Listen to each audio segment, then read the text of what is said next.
television, just don't trust more.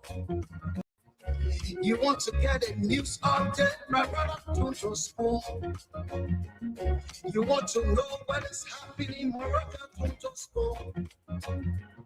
Politicians want to make their decision, just don't trust more. You want to know what happening in the ministry, don't trust more. Yeah, yeah, don't trust more. Yeah, yeah, don't trust more. You from Funjama, Maryland to Tosco. Yeah, to Tosco. If you eat get my crazy like my brother to Tosco. You got a small TV, you got a small radio to Tosco.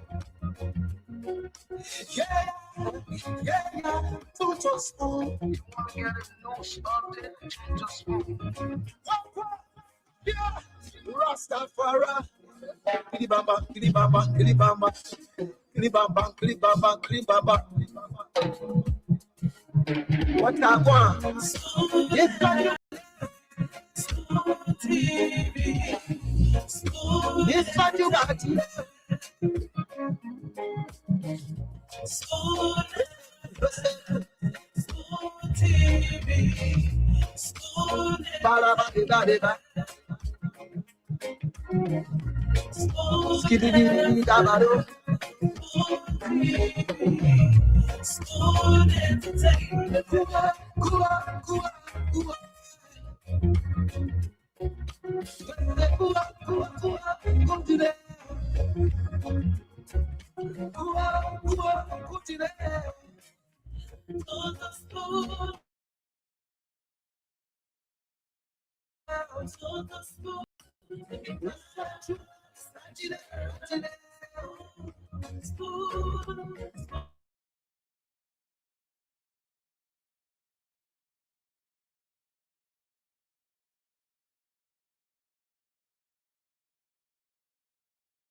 you want to get a news update, my brother, don't trust more. You want to know what is Exactly. Everything that is being said. You want to know the news update. You want to know the headlines. You want to know those stories that are breaking news and unfolding events. in the ministry. Everything you want to know that is happening in this country, this is where you come to get it. Yeah, Inside Liberia, outside Liberia, wherever you are, we say welcome to Spoon Talk, People's Show, nighttime award-winning program. I'm setting in for Nelson Colette, who will soon be here. So let me say good evening to you. My name is Lorena Honorary. Welcome to the program. We are live on Spoon 107.5 FM, Fabric 101.1 FM. We are also live on Spoon TV, Fabric TV, Super TV, and we are live on our YouTube channel at Spoon Talk. Subscribe, please. Hit the notification button, bell, so you get that notified whenever we go live. Everything that is happening on Spoon pages, so you can get that notification and then you can, tune in. It's 10 minutes past 8, so let's please share the show. Wherever you are watching from, we say welcome, welcome. This is Spoon Talk. And we say so many thanks to all of our supporting partners, known and unknown. The fact that you are there and you're making sure to relay the show to your shortwave stations, audience, even your regular stations, FM stations. You got the audience, making sure people get all the information they need about education, entertainment, information, every aspect of Liberia, all of the subdivisions, districts of the country. Everything is discussed right here on Spoon Talk. I think tonight again is going to be another booking program. Every analyst going to come on to, analyze, break the news, present it to you, feed you with it, help you understand our woman, papa, brothers, sisters that say, me, I don't go to school. But you know, you have the people that they can make sure to communicate in a way that you will grab the message. So everything you need to know about your country, we say welcome. You know, I really admire those people who they say me, I can get ready early. Take my bath, 4 o'clock. Can you imagine with the school to 8, take a bath at 4. You know, just take my way. Some people the Bluetooth speaker right in the middle. People can gather just to listen to Spoon. The weather is okay, you know. We had a little sunshine at the beginning, not really sunny, you know, a little bit. Not dry weather. And then it started raining. Rain started beating people, including myself.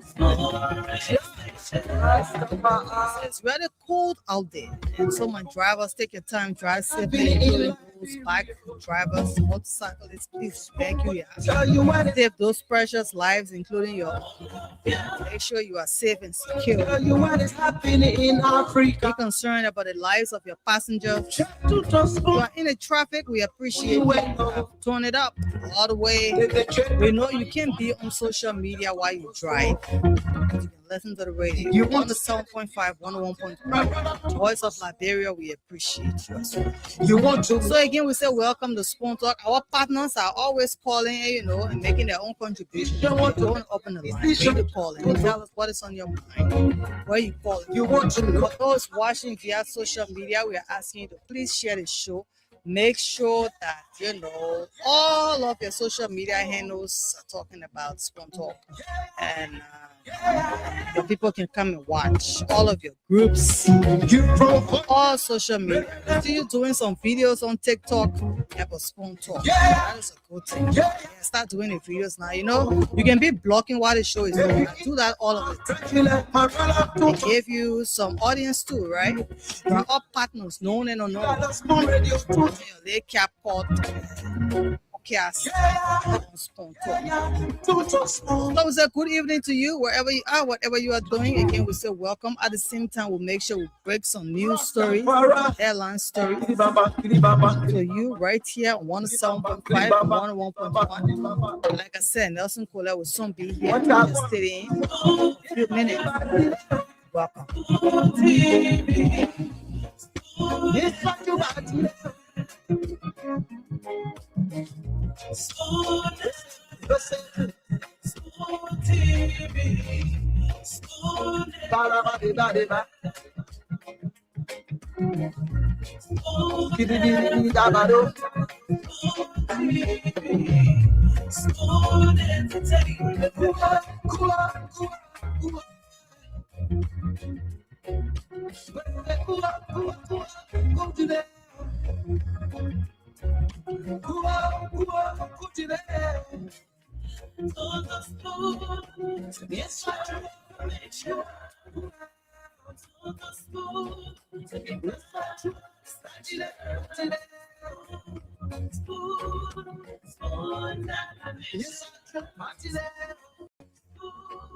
All right, so we'll welcome you. Let's start to take your calls now. 077771075. Again, 077771075.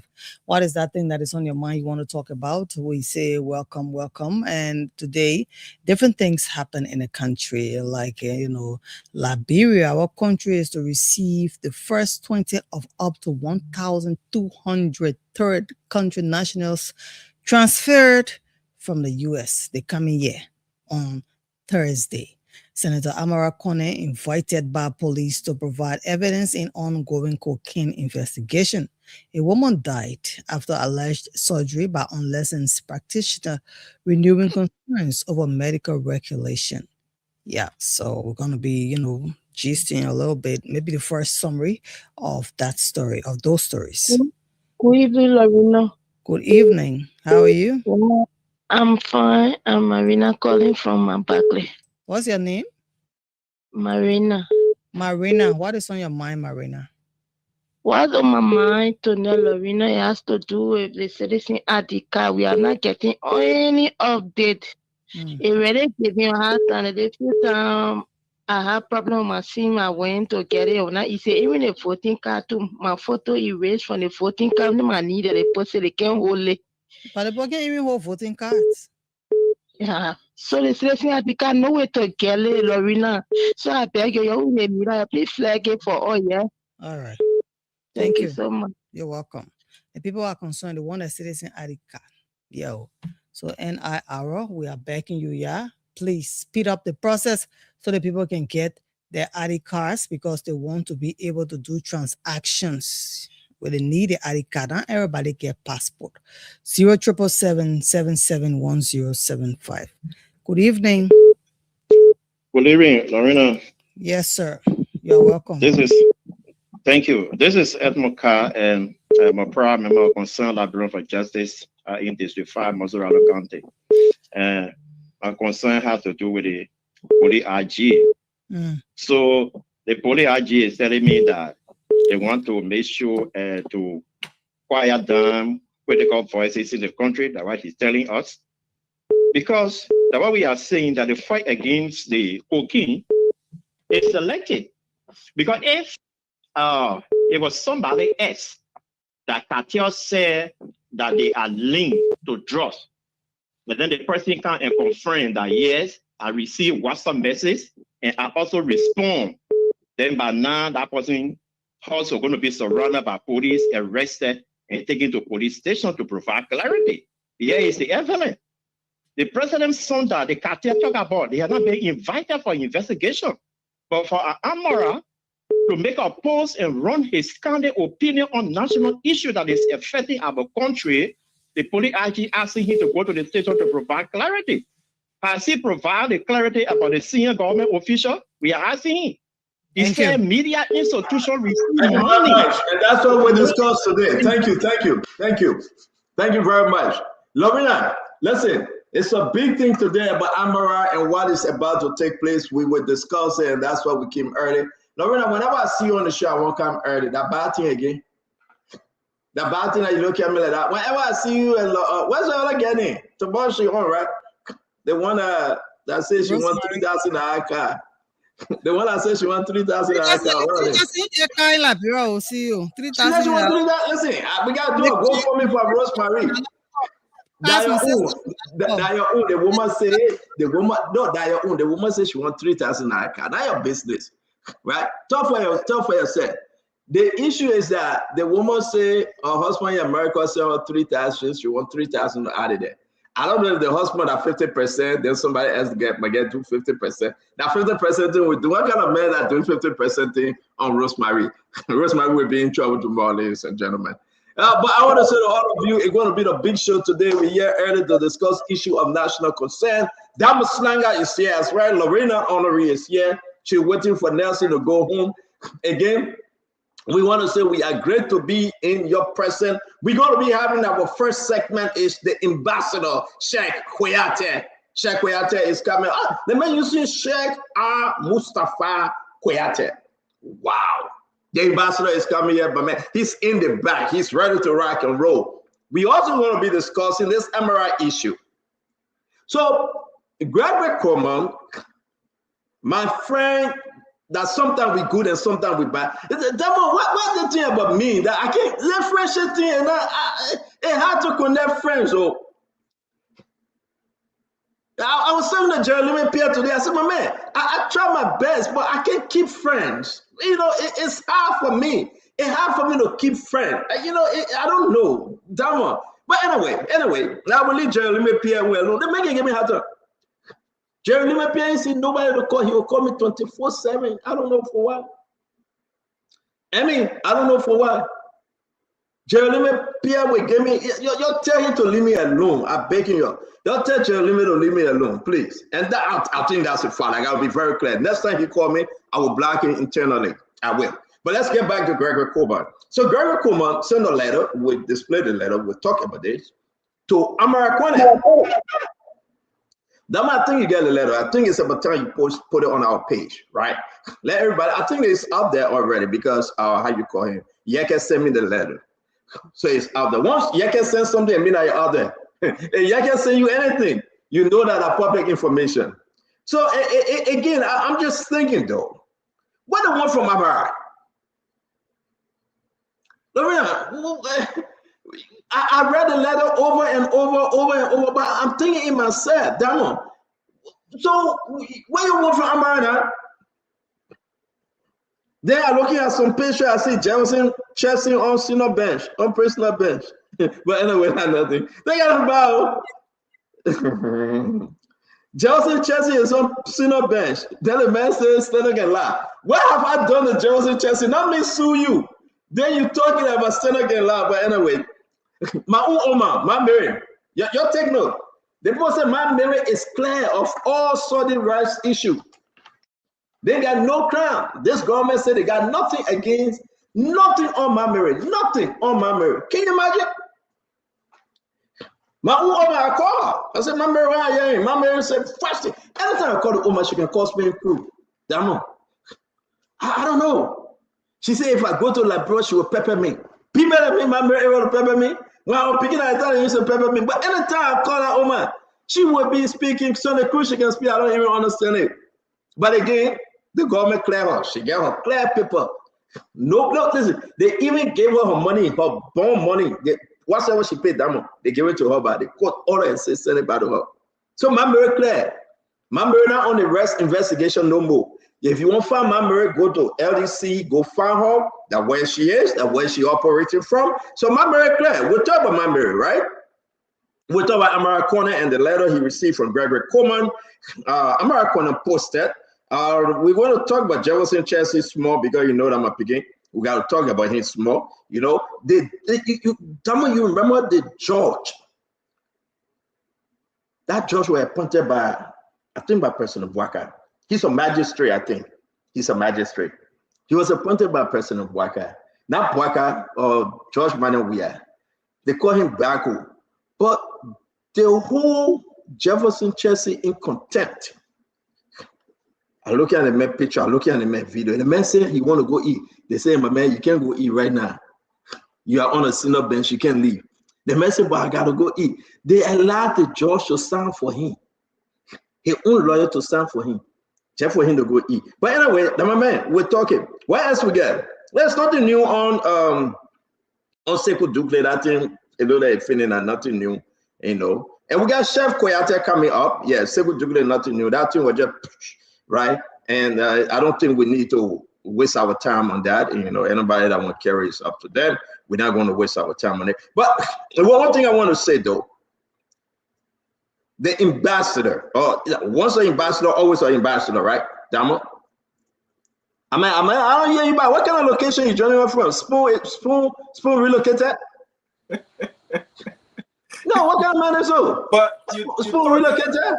You talking and listening to you. No, man, but I'm going to be in Zico. You just acting like you play the ball. The guy tell you not to talk from Minnesota. Come on, man. Again? No, the one from executive mansion part, I found out the cooler said nothing there for you. I told the cooler said nothing there for you. But why you wasting your time to go say you going find out? The people say they are coming to post picture and post video and post anything. They don't have it. In almost 85 hours now, they can post anything. Yeah. But cooler, I told the cooler, I said, cooler, what did you get there for Dama? Cooler said nothing here. Cooler said the person you were suspecting, the person gone. I said, who that person? Cooler said they relocated the person. I said, okay. The person got transferred, so nothing there for you. They must find another ministry or entity. Nothing there for you. Trying. My pastor was the first person to say me that I laugh. He started getting fair while laughing. But so you know, for me, right? I always like to say that your business again. So nothing else to talk about. That your business to get involved in people. I mean, it's going to be a big show today.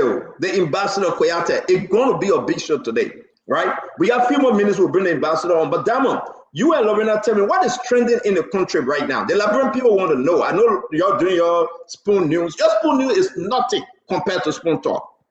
We can listen. We can boast about it, right?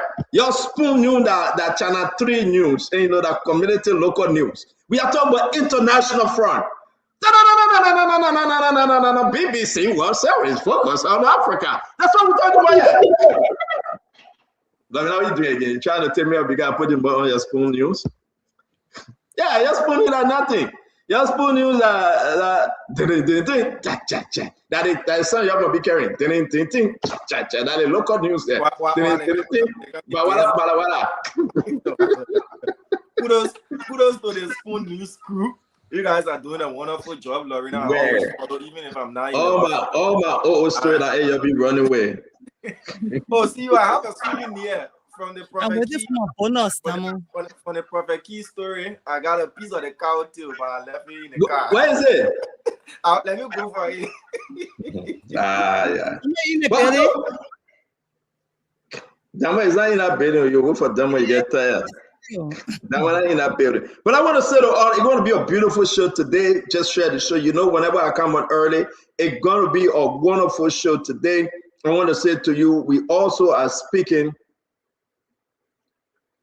My man, they think I get zero. This thing, I want to say that anyway. This thing about Labrador getting serious. Look, let me see your card quickly. Oh, man, you know what? In that card that's Zeke. Nothing inside a flag. That card that's Zeke. My man, do that card thing before you disappear. Let me shake it again. Anybody else? No, don't shake it on the show. Dama, don't shake it on the show. Leave Papa Key and Mama Key and Baby Key can't take alone. That's the Keys family. Look, you don't know the strength that can't take carry. I beg you, leave that can't take alone. You really don't know the strength the can't take carry. If I were you, you leave that can't take business alone. Okay, go ahead and do your card thing. Lorena, what's the headline? What's the headline today? Give us something real quick. We will soon bring the ambassador sheet. And I want to announce John Balut, the ambassador to Nigeria. He was recalled. I'm here receiving information that he was recalled since 2 months ago. President Baga said, come home. Did you hear that? He wrote the story about the bishop, the pastor, the reverend that said something. The president didn't like it. Give me John Balu picture, the former senator of Maryland. Is it true that Sarah Beslow recalled him? People got to know this thing. John Balu, he fought with everything, you know. But I'm beginning to ask myself though, why Unity Party, bro? Everybody that brought into power, they trying to, you know, excommunicate them. John Balu, I see what Jeremy Pierre was calling me. That's the reason why he was calling me.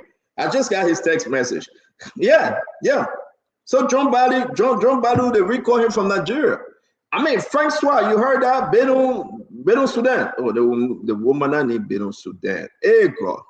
The woman need Beno, but not Beno Sudan. I beg you, man, Beno Kroma, please forgive me. You're not Beno Sudan. I'm begging you. That Lorena gave me names then that she so gave me. Yeah.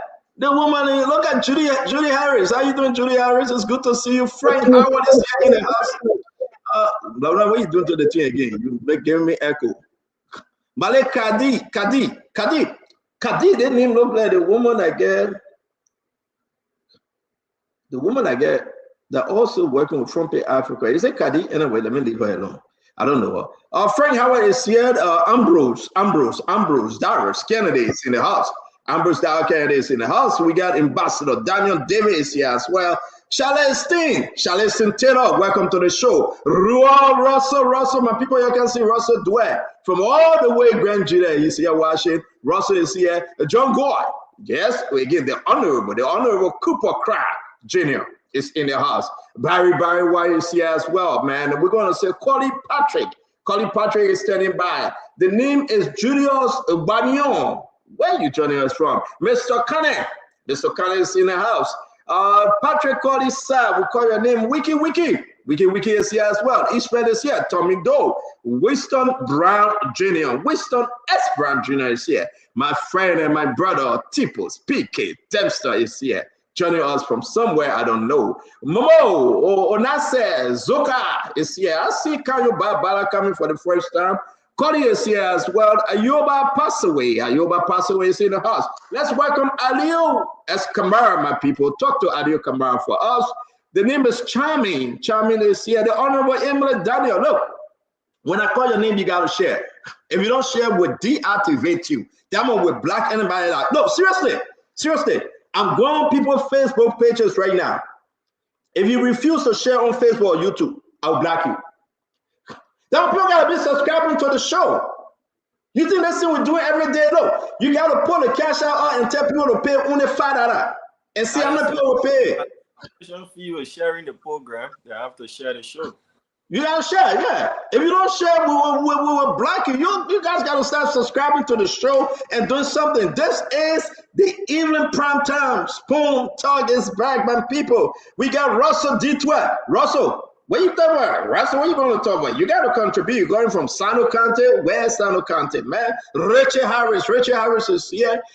Again, the name is Khadija. Khadija, yeah, that's the name. Fede Tingbe is here. Fede, how you doing today? Diamond, the team moving fast. Can you slow it down some more? Josh Clark is in the house. Emmanuel Vojulu is here. You gotta slow down, my people. You're testing it. June Jones. June Jones is in the house. They call him man William Wayi. William Wayi is here. Abraham Amara Donon is back, my people. Charlie who? I won't know the last name. It disappeared. Cynthia Yini. Cynthia Yini is in the house. Harris Daniel is here. Wiki Quay is here. Michael Edward is here. My sister Judy K. Rambo. Judy, you know my number. You gotta call me. You hit me up on Facebook Messenger. I really don't do Facebook Messenger. It takes me months to go back on Facebook. Yeah, hit me on WhatsApp.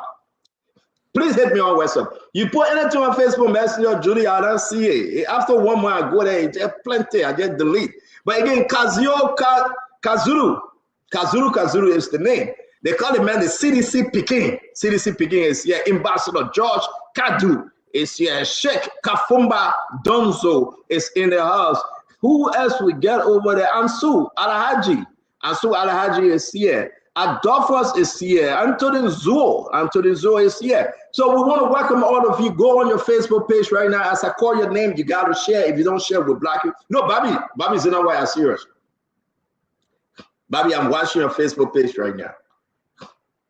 You have not shared the show yet, Bobby. I'm about to block you. You can be my sister. I will block you, Bobby. Seriously.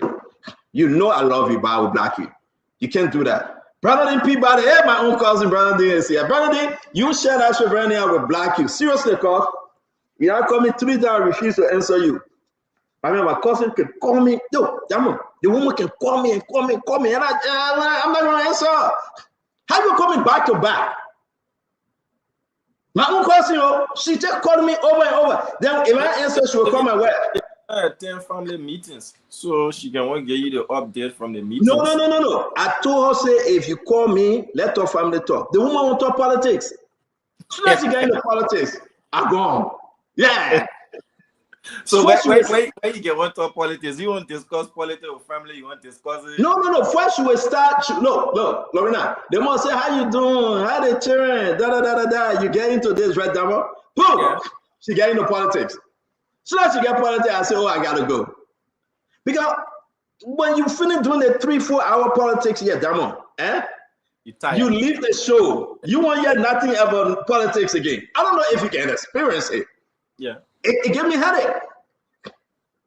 Then I went my cousin will call and say, oh, you said this, you do this, da. I said, oh my God, I'm going to start another show here again. Yeah. No, people can call me and say, Stato, I just saw you on the show. Say, no, what you do that? I just say, my man, please, no politics. I beg you. I don't want to do politics. Right? Because, no, I just need that space. I want to eat. I want to play with Levi. You know, I want to go upstairs with him and go downstairs and run around with him. And, you know, because he loved for me to scream at other, Stanton, man, JR. He said, Stanton did it. Stanton did it. I said, Stanton, don't do it. Then he happy. But once he says Stanton did it and I keep quiet, he said, Grandpa. It means I'm a testing on the start. I love those, you know, that special time with them all, you know, and just play with them. Then you're going to have sedition people calling you. I'm not a sedition. Look, I'm not a sedition. I'm not a sedition, Lorena. No, I'm not. I'm not a U-Pace. When you call me, you'll tell your CDC and Unity Party people I'm not. I'm an independent. I am. I represent Emmy Ryder on the show. I represent Bobby Zina White. I represent Bernardine Peabody. I represent all the hundreds of thousands that can follow us. So please, I'm gonna tell you people, and we're gonna give this announcement. We gotta start moving some people from Spoon Talk. They get complaining. They complaining. We gotta start moving for some of them from Spoon Talk. So We gotta go. Can and where now? Huh? And can and where? Get on channel 3. Channel 3. Spoon afternoon. Spoon afternoon. See, Spoon afternoon radio station. Today marks the 23rd anniversary of the Accra Comprehensive Peace Accord. Today marks the 23rd year since they signed that in Accra. What's the achievement? That's one of the questions. I'm supposed to have an exclusive with one of those who were in our room when our agreement was signed, an esteemed professor, one-time legislator as well. We'll show that on Spoon Talk. I want to talk about the Accra Comprehensive Peace. I think we achieved something, though. I do believe we achieved something. The peace, the democracy. Yes. We have experienced. Are we about to destroy Damo? I don't think so. I don't think. I mean, and that's the message. Listen, I read it on social media. I followed it, but we achieved something. It's powerful, by the way, right? Thanks to all those that were involved, Madam Sadiq and all the key players, right? Even you can say thanks to Jose Yumabwaka because he was around, but he wasn't vice president at the time, right? But he was around. You can say thanks to George Money where he was around too, and all the leaders, right? But did we achieve something that we can speak to today, or are we about to destroy the little we achieve? And that's powerful. And that's powerful. So that's a good question. What have we achieved? We achieved democracy. We've had full transfers of power since that agreement, 2003. Peaceful election. Election. Yes. We have had major reforms in our security sector, even though they've had issues with the setback of the drug investigations and officers of the Liberian National Police, the NSA and the rest being involved. But on the overall, the AFR was reformed from that. The DDR process. Let me just ask quickly to my brother Ambassador. We are ready. We're waiting for you. I think he's ready. He's in the back. Ambassador Sheikh Koyate, we are ready. We're waiting for you. The nation is waiting for you. If you get the message, please come on. Diamond, I think we should talk about this more. We should talk about this more. I do believe it will be an interesting, very interesting conversation. Yeah, and seriously, I like that you brought it up after our joke. Ambassador, welcome. If you can just zoom in or come in front a little bit, you're too far from the camera. If you can, that's fine. Let's see if we can hear you. Maybe you need to unmute yourself. Can you hear us? Tango, Ambassador Sheikh Koyate, Tango. Can you hear us? I do hear you, Stanton. How are you today? Okay, we're good then. I'm good, Ambassador. It's good to see you. So, ladies and gentlemen, we're going to start the show, Diamond, because the Ambassador is like 8 hours away from us. So right now it's 12:40 a.m. to where, I don't know, he's somewhere around the world. So we're going to go ahead and just jump straight into this thing. Now, the rest of the guys will meet us where they will meet us. The Ambassador is here for only 1 hour. And then we got to go into the Emerald Corner letter and the conversation. We got to go into other discussion. We want to welcome you, Ambassador. We do appreciate you for accepting our invite to join us today. We heard a lot from you, right? A lot on Orchid FM. We say shout out to Orchid FM, a great radio station as well. You went there, you spoke, and we're happy to have you to give you the chance to dig deeper. Welcome to the show, sir. Stanton, thanks to Diamond Slankers. Lorena, how are you? It's been a long time. And thanks to Councilor Bala. Ambassador, look, you far away from the microphone, I believe. No, I'm not using the phone, I'm using my iPad. So that's why I think I'm close to it. Yeah. Are you hearing me now? Oh, yeah, it's good now. Right there, we're good. We're super good. Okay. Yeah. Hey, Ambassador, let's get to it. We want to welcome every one of you. Continue sharing the show. We got Ambassador Sheikh Mustafa Koyate. He's in studio from where he joined us via this medium. We want to say to you, Ambassador, we heard a lot. You spoke about the border issue. And so therefore we just go 1, 2, 3, jump into them because we do not have enough time. let's just go back to your conversation on OK FM. You said something amazing, and I would like to play so maybe just a little bit of it, and then we will take the conversation from there. Oh boy, I'm sorry, Ambassador. Our producer deleted what I planned to play. But you know what you say on OK FM concerning the border. Can you bring us up to speed? Fellow Liberians and panelists of the Spoon Talk, on this 18th day of August 2026, 23:42 p.m. to where I am in Nairobi, I would like to reiterate what I stated on OKFM regarding the land dispute between Liberia, the border dispute between Liberia and Guinea. In my understanding, I don't think that we should have gone as far to where we are now, because initially, and up to present, there is still possibility to resolve our differences as brotherly sisterly countries, for the fact that the two countries have allowed in terms of culture, in terms of being African states, and in terms of being neighboring countries. The situation at the border began when the current Minister of Local Government, but then he was Minister of Internal Affairs, had gone to Gegedu to negotiate for the release of the equipment that was taken away that was seized by the Guinean authority to Guinea. And when he went to Guinea, unfortunately, the equipment wasn't given to him. And the person that he had gone to meet, the prefect, who is like a superintendent, was not there, Mara. So when he came back, we got information. I was contacted by the Ministry of Foreign Affairs through the Deputy Minister of Administration at night at 10 p.m. that tomorrow morning you are going to Lofa with a team. On that delegation was the then Minister of Internal Affairs, now Minister of Local Government, was heading the delegation, followed by the Chief of Staff of the Armed Forces of Liberia, General Follett, along with Ambassador Pearson of Ministry of Foreign Affairs, myself, Assistant Minister of Justice for Correction, Assistant Minister Allen from the Ministry of National Defense, and the coordinator of joint security, I have forgotten his name, for the Ministry of Justice. We left Monrovia. We shall left in the morning, but we left around 2. There was some delay, and we got to Lofa at night.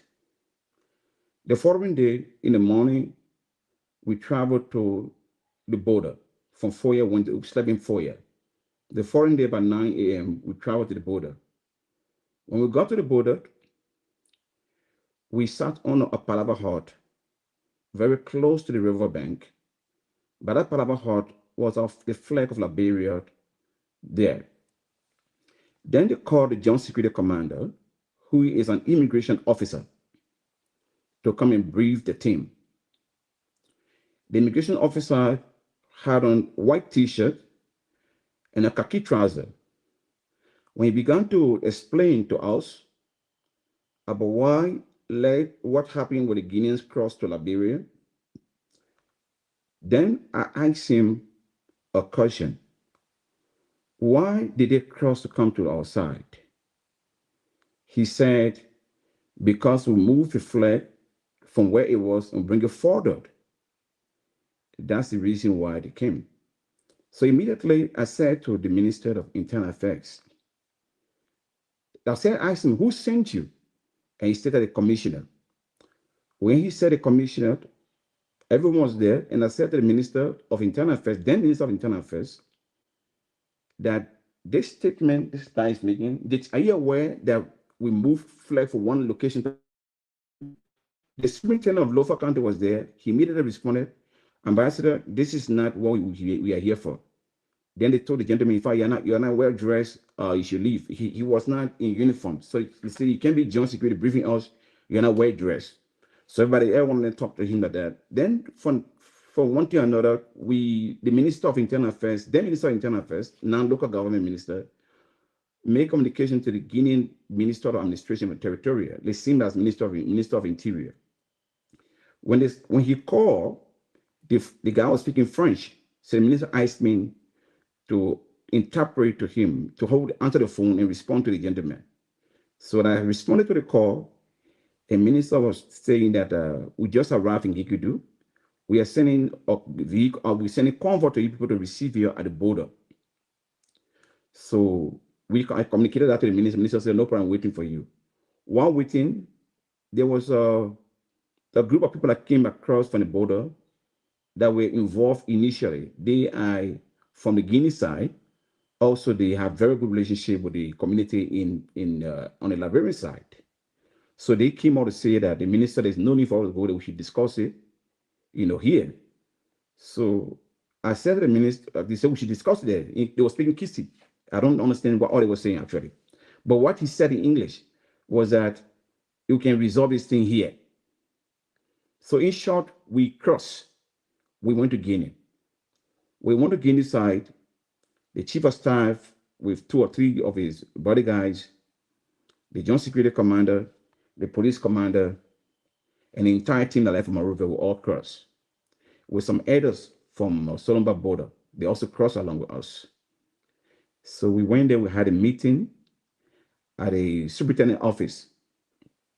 During the meeting, the Minister of Internal Affairs of Guinea, the Co-Administration and Territorial Minister, Conde, he asked, where have the flag been before this incident?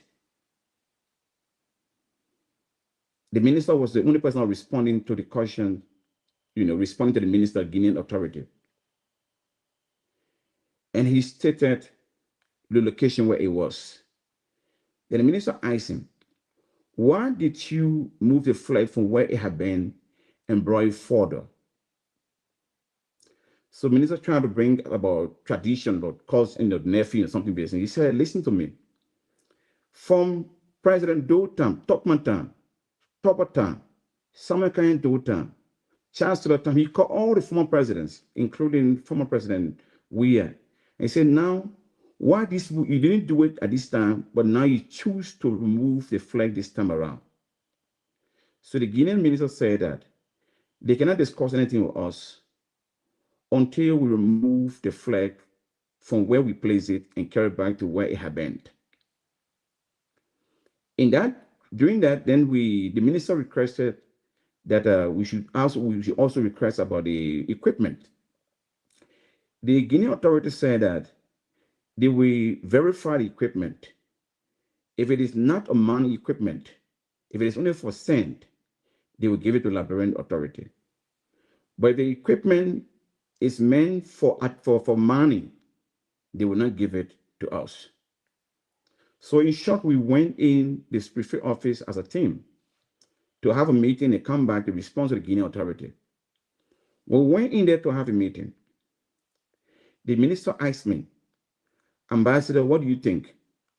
I said, the minister, the best solution is that you suspend the superintendent and tell the Guinean authority that the national government is unaware of what happened at the border. Suspend the superintendent will reduce the tension. Then you can handle things from that end. Immediately, the commissioner, to suspend the commissioner. Immediately, the superintendent of Lofa County, the minister, they all interrupted. No, it can't happen. It can't be that way. We can't handle that. The best way to handle it, we know how to handle it. So in short, we conclude that we will tell them that we inform national government, and whatever decision that come out of it, the Ministry of Foreign Affairs, the national government will inform them through the Ministry of Foreign Affairs. So we went back for the meeting to conclude, and we said to the minister that regarding the flag, we can assure you we will carry the flag back to where it was. And we will also respond to you through the national government, through the Ministry of Foreign Affairs. So when we got to Foya, we had a town hall meeting with villagers. They were those residents of Solomba border.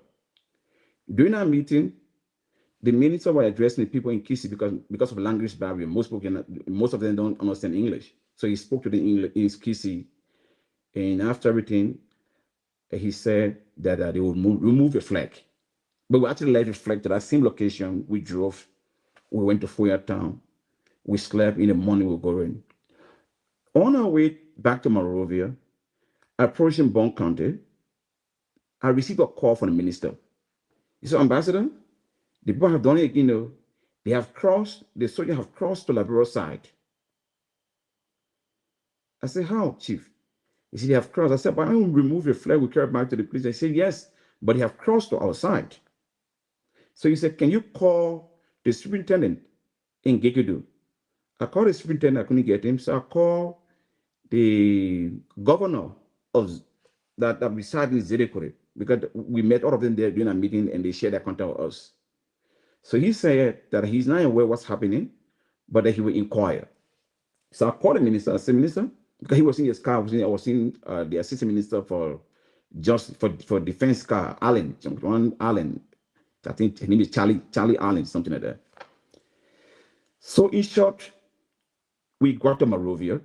Later on, we saw on the news that the citizens, resisted the Guinean soldiers, and the Guinea flag was to the border by the water side, and across where we had a meeting, and the Labrador flag was there. So they had a misunderstanding. So when we got to Monrovia, I was in the same car with Ambassador Pearson. I said, Ambassador Pearson, he said, yes. I said, this issue can be resolved very amicably. He said, what do you think? I said, if the national government inform the people that what happened with our joint security taking our flag from that place to the other location, because the place like a neutral ground, there was no flag there. Guinea flag was not there, Labrador flag was not there. What they took Labrador flag. And when you cross the river to Labrador side, it's right by that river bank where the flag was taken. It's like maybe 5 minutes walk, 5 minutes walk or 3 minutes walk for where the flag was before to where it was taken. So when we are in the evening, the next day, the assistant minister called me, Ambassador, he said, where are you? I said, I'm at home, Caldwell. He said, I'm coming to you. We have finalized the report, so I'll have to sign it. So I called Ambassador Pierre and said, what do you think? Have you read the report? He said, I read it. Then I showed and said, but they didn't include how it started. I said, sign that report. You think it's something good?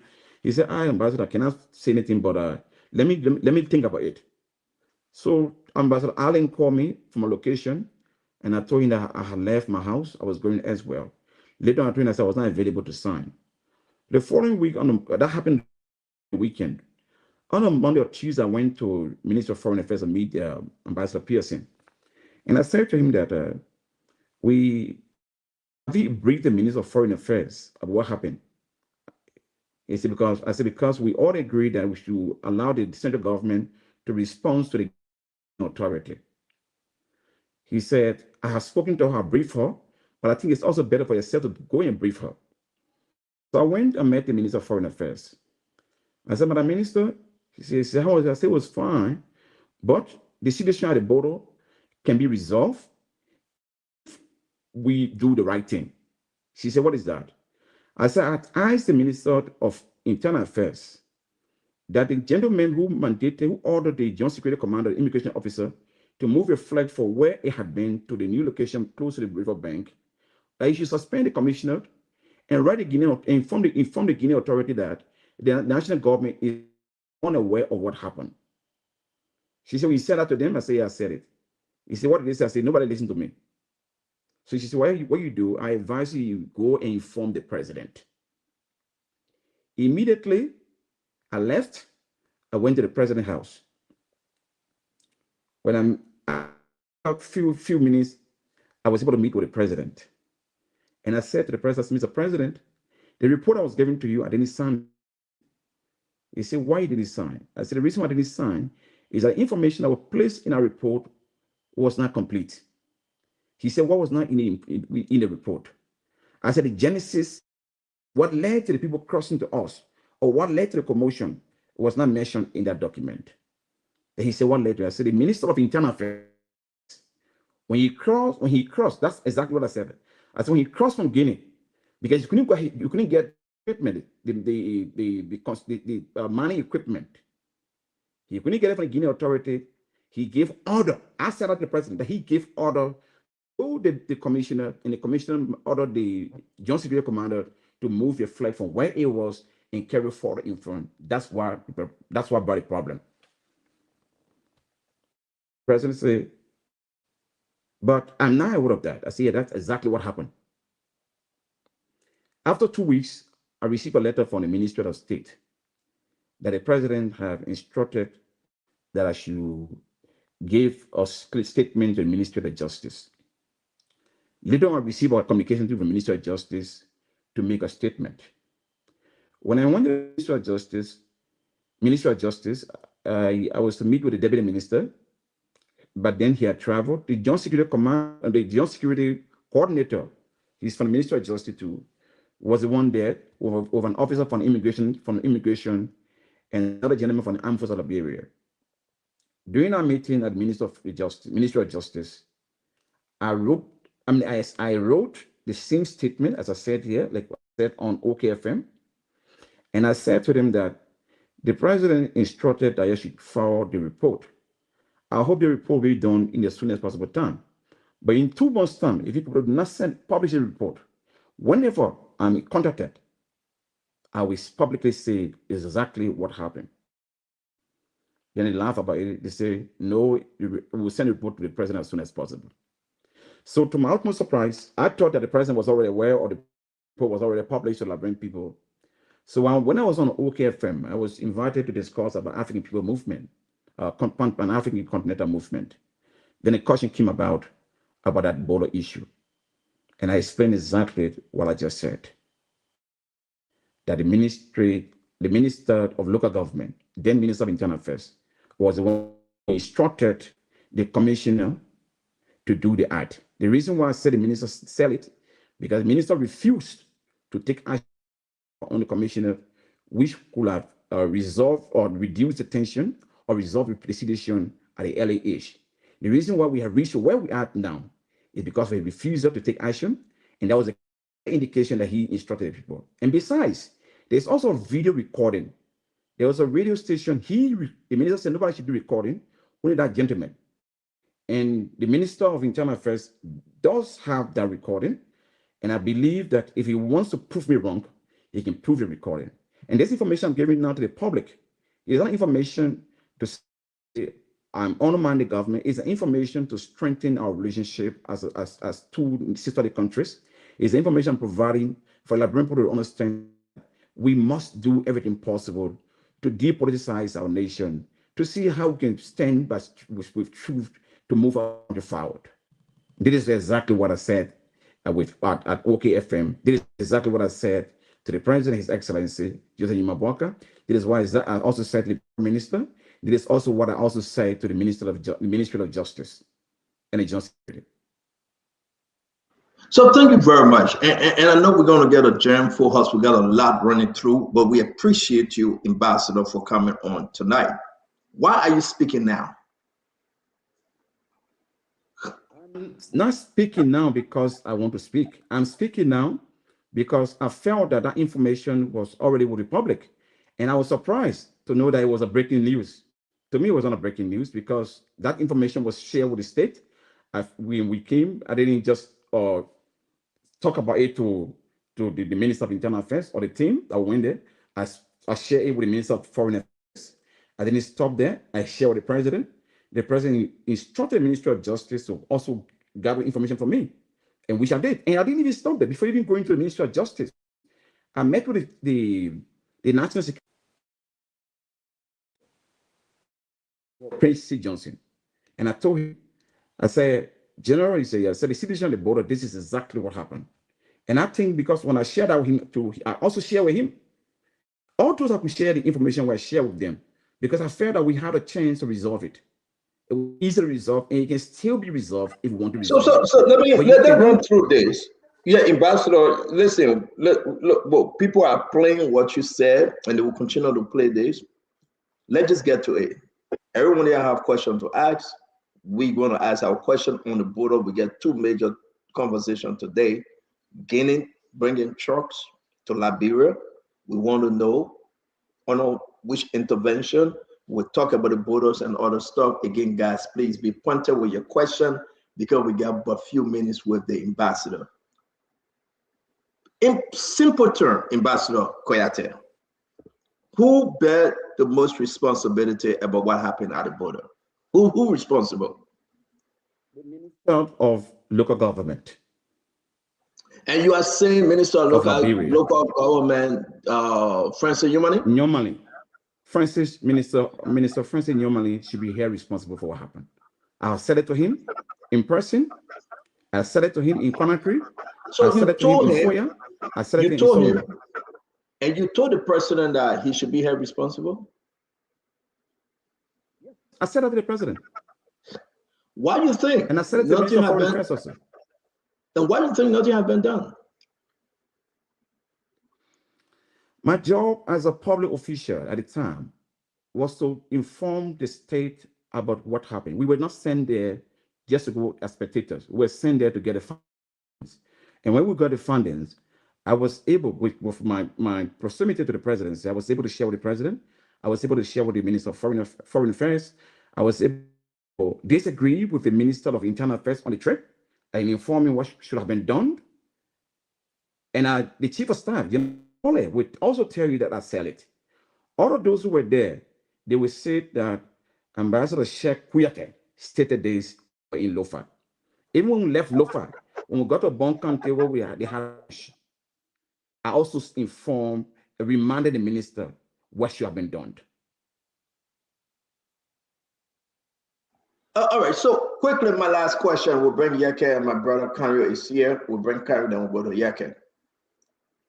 Let's put this up. Was it about removing the flag, repositioning the flag, or was it about dredging and equipment that went over to the Guinean side? Can you compare the two? What was the main reason the Guineans got angry? I know that the Guinean authority could never cross with the military, with their arms and ammunition to Liberia side just because of the dragging or because of the mining equipment. It was actually done. What the Minister of Interior said to us in Gegidu, the reason why they crossed to Liberia was the relocation of our flag from one location to another location. That was the main reason. Regarding the mining equipment, the equipment, they say the equipment was not an equipment for sand mining. It was an equipment for, how they call it, for mineral. And we insisted that it was for sand mining. They said they're going to investigate it and we verify. If it was for sand mining, they'll give it back to us. But if it is for mineral, they will not give it back to us. Finally, do you agree with Yeke that the land belongs to Guinea? I do not have the authority to say whether the land belongs to Guinea because when we went there, Guinea flag was not there. So I cannot tell you that the land belongs to Guinea or Liberia. But what I can say to you clearly is that that area had no flag. That area had no flag. There was no Guinea flag. There was no Liberia flag. That area, normally the kilos come to that place, and those that cross to go on the other side, they are paid to Liberia side. According to them, they are also paid to Guinea side. So I'm not here to make a claim that this land, whether the land belongs to Liberia or it belongs to Guinea. But what I'm here to clarify is that where flag was 20 years ago, 30 years ago, was relocated from there by the instruction of the Minister of Local Government to his commissioner, and the commissioner asked the Joint Civilian Commander to move it from that end to the another end. Like when going to Guinea from away, there's also an open space there. There's no flag there. So I cannot say if that place belongs to Guinea or belongs to Liberia. Do you consider that to be a neutral zone? What on the way was stated. Yeah, is it a neutral zone, Ambassador? If the flag, do we have a space, like a cross space that you consider a neutral zone? In a meeting in Gegidu, the Minister of Internal Affairs of Guinea stated that in the 1907 agreement that was signed between the Minister of Foreign Affairs of Liberia and that of the Minister of Foreign Affairs of French Guinea at the time, the French Foreign Minister, it was agreed that the Makona River is part of Guinea. That is what they said. But I have no documentation to prove that. The Minister of Internal Affairs never also disproved that statement. So we will make progress. We'll go on. It's good. I want to with what they said. Yes, so thank you very much for appearing. Let me bring in Kanye, then we'll go to Representative Yeke Koruba. Kanye, welcome to the show. You came in time, so let's get your 2 questions, please. Let's get to the question because, again, we are watching the time very closely. It's like after 1 a.m. to where the ambassador is, so please consider the time. Councillor, your question. We are not hearing you, can you? You're muted. I don't think he's muted. Maybe he will come back. Yeke, let's come to you, Yeke. Let's talk about this border issue. We'll go to the next and final topic with Sheikh Koyate, the ambassador. Yeke, there you have it. What say you? Your question or comment? Let me firstly appreciate the ambassador for acknowledging whatsoever I've been saying. Ambassador, my question to you is, you just explained, when you explain that Nimale that brought the whole situation, instructed somebody to take a flare and carry it to where he shouldn't have, the flare was in place. So are you in this lane? Can we agree that it was Liberal that encroached on Guinea land? Because they took the flare from where the flare used to be since 50 years and took it to another place that brought the situation. Can we agree that it was Liberal that encroached on Guinea land? This question is about clarity, it's not about agreement. I'm here to clarify what led to the situation or the ongoing conflict between our both countries. So I cannot determine whether the land belongs to Liberia or it belongs to Guinea. What I can clarify is that the flag was taken from one location and brought further close to the riverside, which prompted the situation that we have today. Because the reason why I'm asking the question, Ambassador, is because if that flare were not going to be relocated, there are going to be no problem. Absolutely. But Guinea feel within themselves, like I said when I got to the airport, that the lane is for them, so they are coming for the lane, and I still maintain that. So you just acknowledge from your explanation, what I understand in it is that Liberia was the one that encroached on Guinea land. Because if the flare were not going to be taken to that place, Guinea was not going to have problem. Because we have been in existence for more than 100 years. So it was because of the flare relocation that brought this problem, and Guinea fee, the flare was relocated, and the portion of the land was taken. That what brought the problem, Ambassador. Stand on. That's all I got to say. Thank you. Ambassador, you care to comment, or we can move on? Yeah, I just responded to Honorable Yeke Koruba. I stated that the Minister of Local Government was the one that instructed the commissioner, and the commissioner ordered the Joint Security Commander, who is an immigration officer, to move a flag from one location to another location from behind and brought it further. So he brought it further. I cannot determine whether the land is Liberian land or whether it's a neutral ground. But what I can state here is that it's taken from one end to another side. That brought the problem. Again, listen, we know exactly where you're coming from and what you are saying. Okay. You are very clear. Let me bring in Kanyo. Councillor, can you hear us? Let's see if we can hear you, Councillor Kanyo. Babala. Councillor?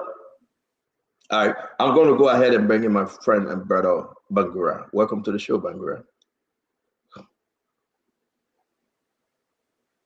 Bangura, what's going on with you today? We're not hearing you, Bangura. We are not hearing you. Can you say something?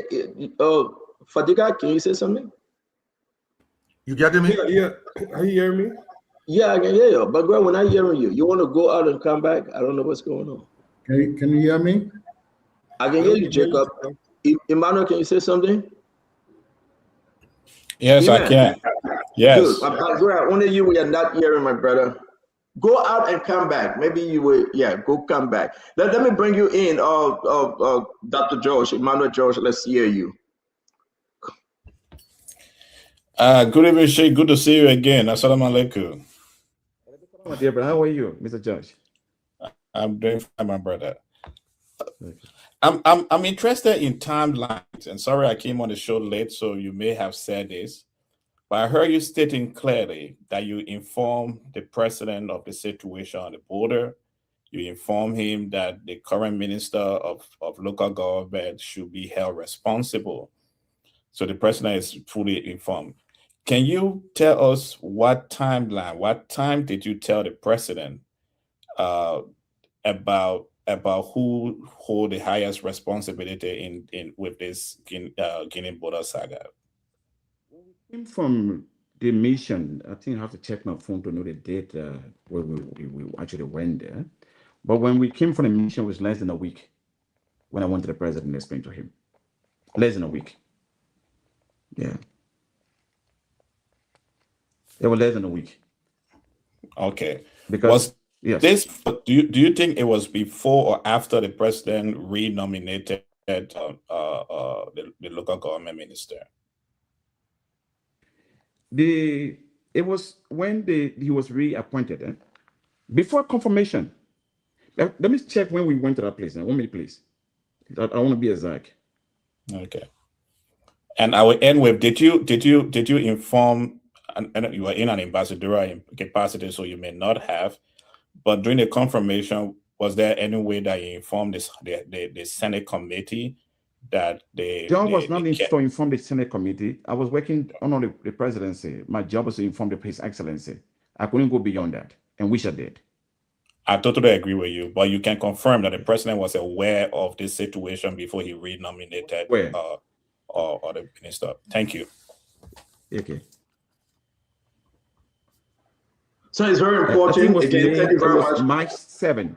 March 7. I just seen the date. March 7. Okay, thank you very much, guys. Again, we want to say to you, we are following through with the first interview of the Ambassador Sheikh Koyate from Orchid FM, our sister network, right? Beautiful interview. Now, this is a follow-up with our questions and answer to all of you out there. Like, this is about the border, right? We're going to take it step by step and get the best we can get from the ambassador today. Now, you listen to Emmanuel George question. Did the president, was he informed prior to renominating Francis Yumani? That's some powerful question. I want to bring you in. Let's see if we can hear our brother from the Centrism movement, my brother, Councilor Kanyo Babala. Am I audible now, CEO? Yes, you are. Please proceed. Well, thank you. It's good to be on the show. It's good to see all of you. Ambassador, it's good to have you and to have your viewpoints. I have two very quick questions, and I urge you to take them in good faith because they are definitely being asked in good faith. There are those who would think that, given the role in which you served, a former ambassador, that you were privileged to information that requires a certain level of confidentiality. I know I have worked with some entities, and when you leave certain critical positions, they sometimes require you to exercise a degree of confidentiality, even for a number of years, because your utterances have the potential to destabilize and undermine, and sometimes to negatively affect gains that could be made. So my question to you, because I'm sure some other persons might be thinking, don't you think that the statements that you are making now, and this is my first question, owing to the positions of confidence you held before in the government, can be defined as being an effort to undermine the position of the government? Don't you think so? That's my first question. Now, my second question is that, again, Bear with me, my brother. I'm just being open-minded, so take my questions in good faith, like I said before. And I'm sure others will also think that. Now, I am one person who will always believe in the fidelity and the patriotism of my fellow citizens, including yourself. Now, in this kind of scenario, there are others who may also start to think, you know, I know we had a Yega situation before, and he was deemed as almost acting treasonously. And some may also put that same question to you, Ambassador Kuyate. When you served as ambassador, you went on that mission, you observed all of these things, you came back, you spoke to the president, you spoke to the minister, you spoke to whomever you said, you know, was important to be spoken to. And after that, you made no public statements whatsoever about this matter. Now, after, you know, being removed from the position and other issues have arrived, now you are coming to the public with this information, which, number one, makes the current minister of local government to look either inept or complicit. And number two, it makes the country to look irresponsible. And the president to seem as if he does not listen to critical advice that comes from you now that you are no longer in the position. So my question is, isn't this a sign of disloyalty to your country? Because you serve in a position that exposes you to confidential information. The minute you leave the position, you are on OKFM and Spoon now sharing that information with the Liberian people, while this security situation still persists at the border. So my two questions are, let's go to the ambassador. We got like 8 more other folks. Can I round up my question? I centrism, or I should refer to you as Councillor Bala. Let me make something very clear to you today. But did you get my question? Patriotism. Yeah, I'm going to respond to your question now. Because but did you get my question? Was actually a statement made before the question. He makes a statement. He made a conclusive statement. And in that statement, you know, I know you're a lawyer. I'm not a lawyer, but I'm very logical also. Let me respond to your statement, your question. Then I will answer you good. But before I answer your question, is that the first thing is I want to clarify to you that in Liberia, when it comes to the name is mentioned and Sheikh where the name is mentioned, when it comes to patriotism, I'll be highly respected because of my stance. I've never changed my word. I've never betrayed my conscience. And you know where you have been. You know we're always in CDC. We know one another. And you know how you managed to penetrate the Ghanaian system. Let me respond to your question now. My action was very patriotic. My action was not based on my removal. And I was not removed. And the decision, you were talking, I didn't talk, sir, please. The decision that I took was a decision in the interest of the Brent people. I was not involved in thievery to be removed. I was not involved in anything illegal. That was I will relieve my position. I'll relieve my position because I stood my ground and I said that every concession agreement that has been signed in Liberia have been against Liberian people, and the legislature had not been doing well for people. And that's why they had vote of no confidence. I was not removed because the president was angry with me. I was not removed because I share any confidential information. And the information I share is not confidential. They are confidential information that I have, but with myself. The information that I will share with you during your campaign, when you were campaigning for CDC as a campaign manager, as a spokesperson, that you shared in public, that I have never shared that. So when it comes to confidentiality, I can tell you that I'm more trustworthy than your very self, I'm more credible than you, and I'm more respected than you. So don't even mention that. Let someone else come and ask me that question, but not you. You don't deserve that. You don't have a moral ground to even ask me that question. Thank you. So thank you very much. We move on. I'm going to bring in Al-Hussein Eugene Fadiga. Welcome to the show, Fadiga. Richardson, we'll get to you. It's good seeing you. Fadiga, go ahead, guys. Please let's respect the time given. We got about 40 minutes. Let me say this quickly, Fadiga. We have only 40 minutes to spend with the ambassador, so we're begging all of you, please. Fadiga, go ahead. Less than 40 minutes, my brother. Yeah, I agree. But just give everybody the chance to ask questions. Then you can leave, please, Ambassador. Yeah. Yeah, Ambassador, your some of your revelations kind of left me with more questions than answer. I listened to you. I've also been reliably informed that the dispute at that border was triggered by the mining, and probably the flag thing exacerbated it. But I want to ask you just one question before I even go to the.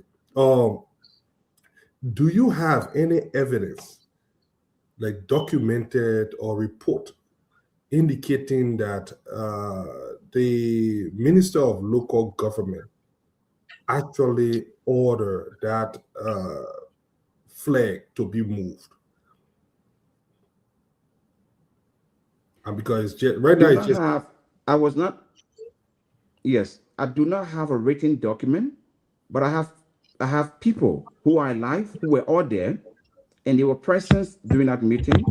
And I said to him that the Joint Security Commander stated that the superintendent was the one, and the commissioner was the one that instructed him. And I told him to resolve this as a head of delegation, suspend the commissioner, so that we can use that as an excuse to say that the national government was unaware of it. And he said no, and he supported. He said he could not take the action. So as a minister of internal affairs, the fact that the act was done by his representative, because the commissioner represented him in that place, and he protected him and said there was no need for us to say, for him to take an action. So that was a clear indication that he supported the action of a gentleman. So tell us where all of those are mentioned. All of those are part of the team. They can confirm to you. They can confirm to you, because I know that when they can all confirm, this is something that is not hidden. They can all confirm to you. Including the person who even investigated me is one Wilson Boy. Wilson Boy is from the Ministry of Justice. He was there. You can ask him. He will confirm this to you. So when I came out, I didn't write any formal communication to the president, because I was not the head of the delegation. But I gave a reason why I didn't sign the communication, the report, because the report, all those who went there were signatory to the report. I didn't sign the report. Did you read the report? On the report. Did you read the report before? I read the report. Have you? So I read the report. My last question, which is my last question, because I'm really concerned to know your relationship with the Guinean Authority, especially your role as in regards to do this. Can you walk us through your relationship, what are current and past with the current administration? We will keep that for the next time. Then we get a topic coming on that will include that, Fadiga. Fadiga, I am running the show. Let me respond to Fadiga, we gotta go. I am running the show on topic. I agree. Hold on 1 minute, Ambassador. We will keep that. Let's just circle around this issue. Our next topic for you, then we'll bring that up, is in relation to what we're talking about further down. I beg you guys. Let me bring in our brother Bangura. Bangura, what say you? What are your two questions, sir?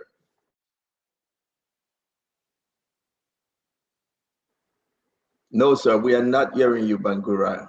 Did you change your computer? Sometime it happened. You are all good from my end. Okay, so you should hear me now. Yeah, we're good now. Yes, go ahead. Okay. Yeah. So I realized something. Thank you. It's good to be on. Ambassador, how are you? What's up? Good to see you. Brother, good. Thank you. Thank you.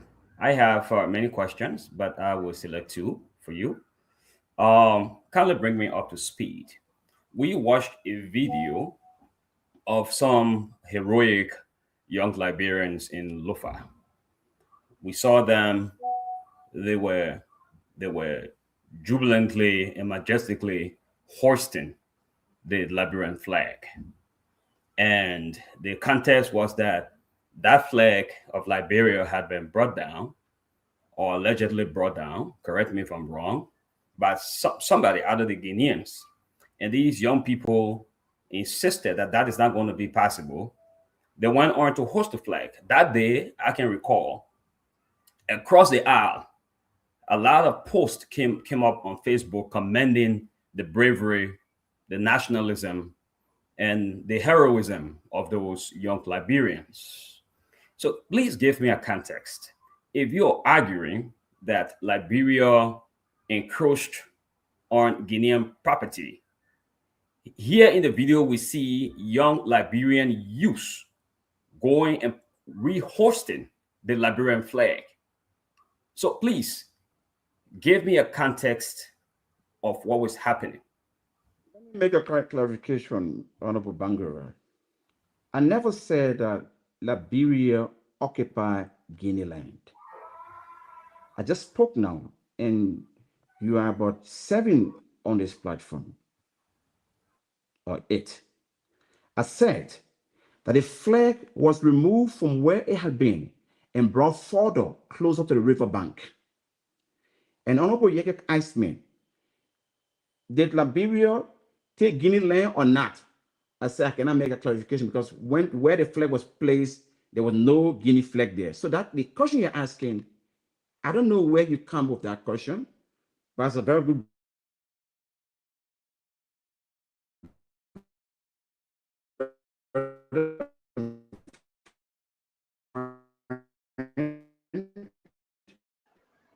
We're losing you, Ambassador. Again, Ambassador, if you want to reconnect, your internet just tripped. But I'd like to welcome each and every one of you to this sensitive conversation here concerning the Liberia-Guinea border.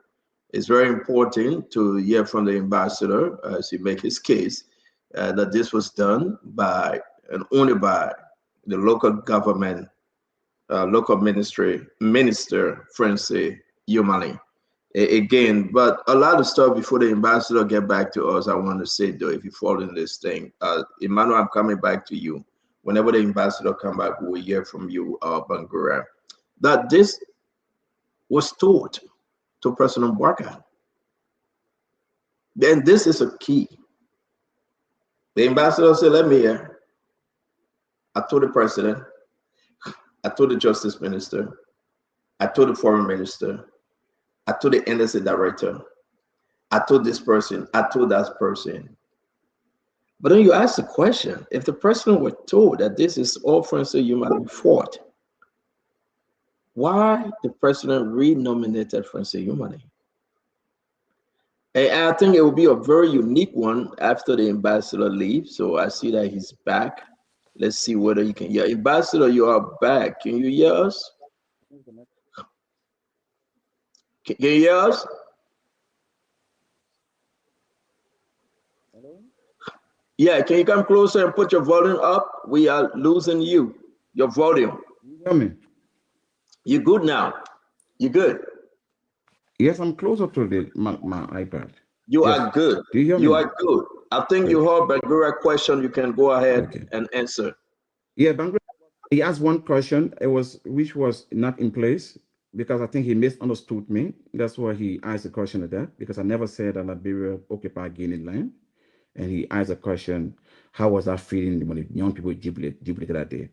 We as Liberians, we were all happy to see our citizens holding our flag, jubilating, and hosting our flag wherever it was hosted that day. As patriotic Liberians, we all celebrated. But then let us ask ourselves a question: will we be happy to host our flag to an area that brings confusion to us, an embarrassment to us, than what we are going through now? What is the pride? What is the pride that we should say that we are proud that this happened? Honorable Bangura, I want to ask this question. You, for Nimba County, between Nimba and Guinea, there's an area there that is open. And the Guinea flags on the other side and Liberia flags on the other side. What can you go as a patriot? I'm begging you, tomorrow, take Liberia flag for where it is now and move it further and go and put it in front of it. I can tell you, when you do that, I'll respect you than any other Liberian on the planet. Why should you say something that you cannot do? Who do you want to impress? Who do you want to impress, my brother? We are the future of this. We are the leader of this country. What example are we showing the younger generations? Should we be patriot? Should we be partisan or should we be patriots? Yeah, Mr. Bangura, just imagine. You are my good friend. You know our relationship. We are very, very close. We are very close. Just imagine. How do you feel today? Just ask yourself a simple question. If yesterday you were proudly CBC on the same show. Yesterday, you're proudly CMC on the same show.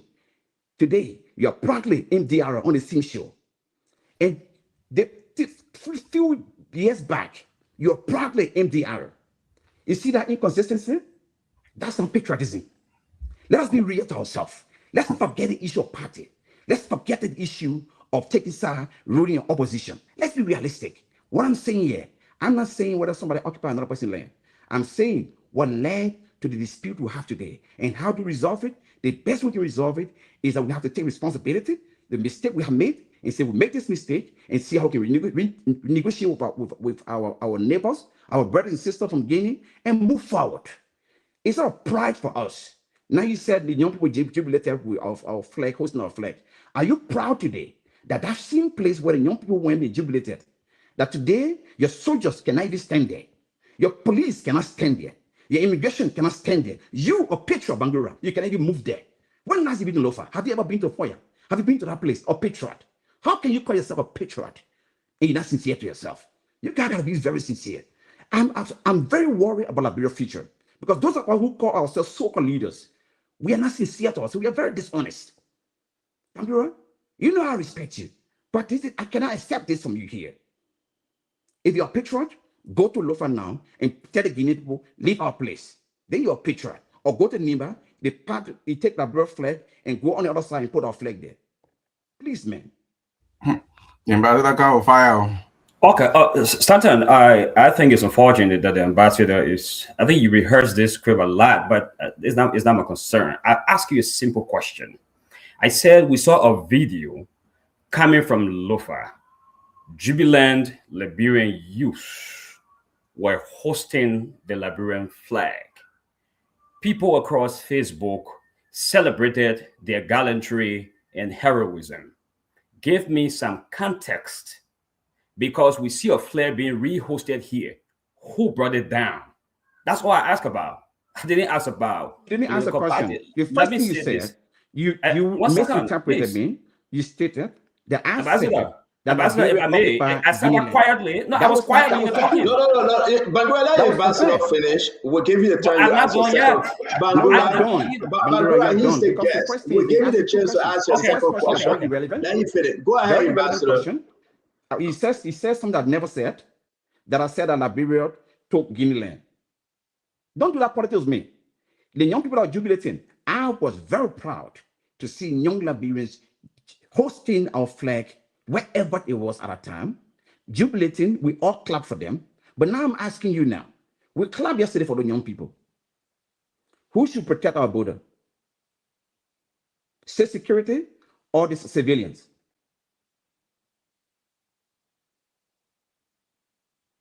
All right, so can you come in? Go ahead, Bangura, please. All right, Ambassador, I will reiterate that I have a lot of respect for you. I'm not interested in that. I have the same for you, Mr. Bangura. I'm going to deal with the very issues. happily. I will continue to respect you. I can guarantee that I will deal with the issues. By calling political parties names, etc., I know where you're going. But I thought that you were bigger than that. Anyway, my second question is this, Ambassador. Third question. Ambassador, here's my second question. Third question. No. It's second question. You have interrupted me a lot, but you're the guest, so we give you that latitude. Here's my second question, Ambassador. I want to know from you, since you have stated categorically that the flag, which was taken forward closer to the river, was now returned to its usual place where it has been for the last 30 to 40 years. Can you confirm on this show that that flag now is in its old 40 years, 30 years position, and that the Guineans are on the side of their territory and Liberians are on the side of their territory, where the flag has been for the last 30 to 40 years? I've not been to the border since I left. I cannot tell you where the flag is now.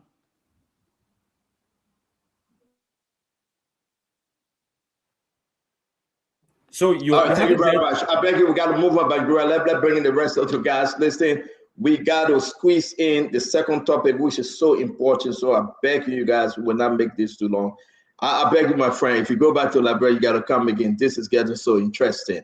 Before we go to Dr. Richardson and Governor Clinton, let me bring in Jacob Jada to the question, please, folks, to the question. Jacob, welcome. Yes, thank you. Thanks, Ambassador, for coming. I'll probably pretty much just listen. At this point, I don't have any pressing question. Thank you. Thank you very much, my brother Jacob. Let me bring in Councillor Clinton, and then Dr. Francine Chinua Richardson will close this segment, and we'll transition quickly to the next one, which will be the Guinean people gave the Liberian people 10 pickup truck. The position now as to how to solve the problem, we want to ask the ambassador. His relationship, I think Fadiga was going into my talking point, and he ran ahead with Guinea, and how we can resolve this issue. What are some of his suggestions? But let's finish up with the first round. Governor Clinton, let's hear you, my friend. Look, I don't have a question. I think the ambassador is doing a fine job in narrating the history behind this whole issue. But I would like to just point out the fact that he said that this was brought to the attention of the president prior to the confirmation of Francis Nyumali, and the president still went ahead with that. It's telling. I mean, this is not the first time we've seen Francis Nyumali is like a sacred cow for this administration. There's been a lot of other things that have happened that the Minister of Local Government has been the center of, but the president is yet to take action. Now we have an international incident where, again, you have Francis Nyumali, and still this president hasn't acted. So I just find that very, very, very revealing. But no question, I think the ambassador is doing a fine job. Thank you very much. Now we'll go to Dr. Francine Chinua Richardson. Dr. Richardson, the issue with the border, the flag come before, the flag went after, whatever the case may be. You listen to Ambassador Sheikh Mustafa Koyated. What say you, man? Yeah, good to see everybody. Hi, Sheikh Koyated. How are you doing? I'm doing well, sister. Yeah, I have a question, and I don't know, maybe somebody else asked this question before I did. What do you make of the Liberian government telling Liberians that they were exploring diplomatic means, number one? They were also going to ECOWAS and the United Nations for interventions. What do you make of that? I think that was a way of probably, I don't know, how can I justify it, because I'm not a spokesperson for the government, but that was the information from the government, to the people. I think a month ago, I also heard on the radio where the Minister of Information stated that it has been resolved, that the people have gone back. I heard that too. That I don't know what that was true or not, but I cannot respond to that question because the government official spokesperson is being able to respond to that. I was asking your opinion about it, but it's okay. My opinion is that leadership is about providing information to your people, no matter how difficult it is. The right information should be provided to your people. That's what is expected from a government. Being in government is that you're given responsibility by the people, trusted by the people, to provide every information that is necessary for them to know. And I think that they should have known the truth from the beginning up to now, that where the problem was. Because even ECOWAS will investigate, if the international community will investigate. I just received even an email today from one of the foreign embassies and asked him for an audience with me on next week, Monday, on the same issue. Would it be a role to go to attend that meeting? It's okay. This is something that can be resolved. I don't think that the Guinean president has great respect for our leader, for our president. Maybe we are not holding it, we are not seeing our role, what we can do to resolve. This is a minor issue for Liberian Guinea. But the manner in which we are handling it, we are handling it with politics. And politics and propaganda cannot be used by any government that you succeed. If a government wants to succeed, it must succeed with an agenda, a clear agenda. An agenda for reconciliation, an agenda for empowerment, an agenda for accountability, an agenda for development. I'm not here to sugarcoat anything. Ambassador, let's bring in the Guinean government. I didn't know you were this so unique in what you say, what you do. You say you spoke to people, you called in names, you got documentation. But I want us to move. Now, before we leave the Guinean thing, let's close like this though. Number one, can this be resolved? Yes, it can be resolved. Good. How? It can be resolved when the government of Liberia, the president, takes action that I was misled. If the president can just inform the Guinean authority that I was misled by the Minister of Internal Affairs, I just realized the right information from a source close to my office. And for that reason, I'm suspending him for time indefinite and request the Guinean authority to recall their military from where they are, to go back to where they have been, so that we can maintain our relationship as how it had been for the past 50, 60 years. That is possible. And that can only be done if we recognize that, yes, this is what we did, and we have taken action based on that. There was an investigation that listen, the president said, hey, I'm hearing all this thing. I was informed and I was briefed, right? They opened an investigation on Francis Yumali on so many fronts. Tell the Liberian people, if you know, why Francis Yumali cannot be suspended. Why up to today, Francis Yumali is still operating and we have an issue. All right, let me be very honest with you. I'm also asking myself the same question. Why is it that Francis Yumali is so protected that Liberia is being occupied somehow? Liberia is being embarrassed somehow because of an individual. What is about Francis Yumali that he cannot be punished as other people? Because I know the president is someone who is very principle-minded. I know that he will take action on things. Just imagine recently, the DA issue. The police never make any allegation. The police provided no evidence. NSA provided no evidence. Defense provided no evidence. No security institution provide any evidence on a DA boss. But guess what? An individual or civilian in Holland, civilian in Holland, provided evidence about a DA boss. The following day, he was removed from suspended for time indefinite.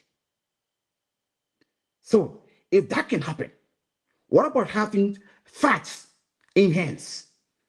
Facts in hands. Who is Yumali that he can be suspended? Somebody called me today. If you keep calling Yumali's name, he'll do something to you. I just laugh. Me, I spoke to Madame Sali when she was president. She was very close to my late mother. I spoke to former President George Weah Truth when I was very close to him. I was in our country. I never left Liberia. It is Yumali I'll run away from. God forbid. Let's talk about the BK Enterprise. Who owns BK Enterprise, and how does the enterprise related to this Guinea-Liberia conflict?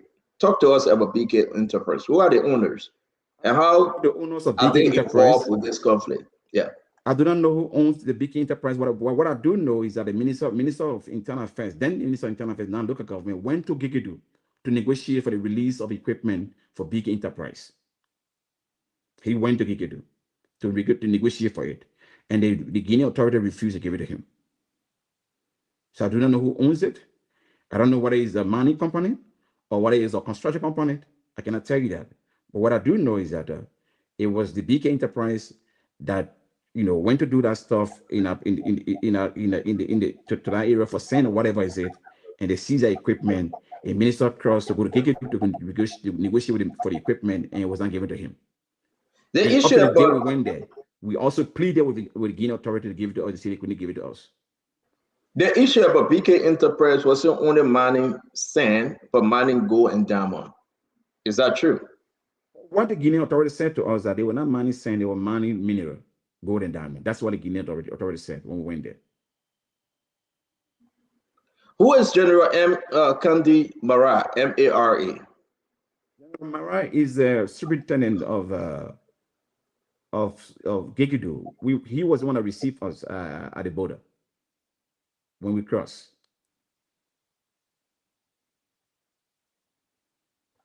Do you think that ECOWAS, the international community, EU, the UN will solve this problem?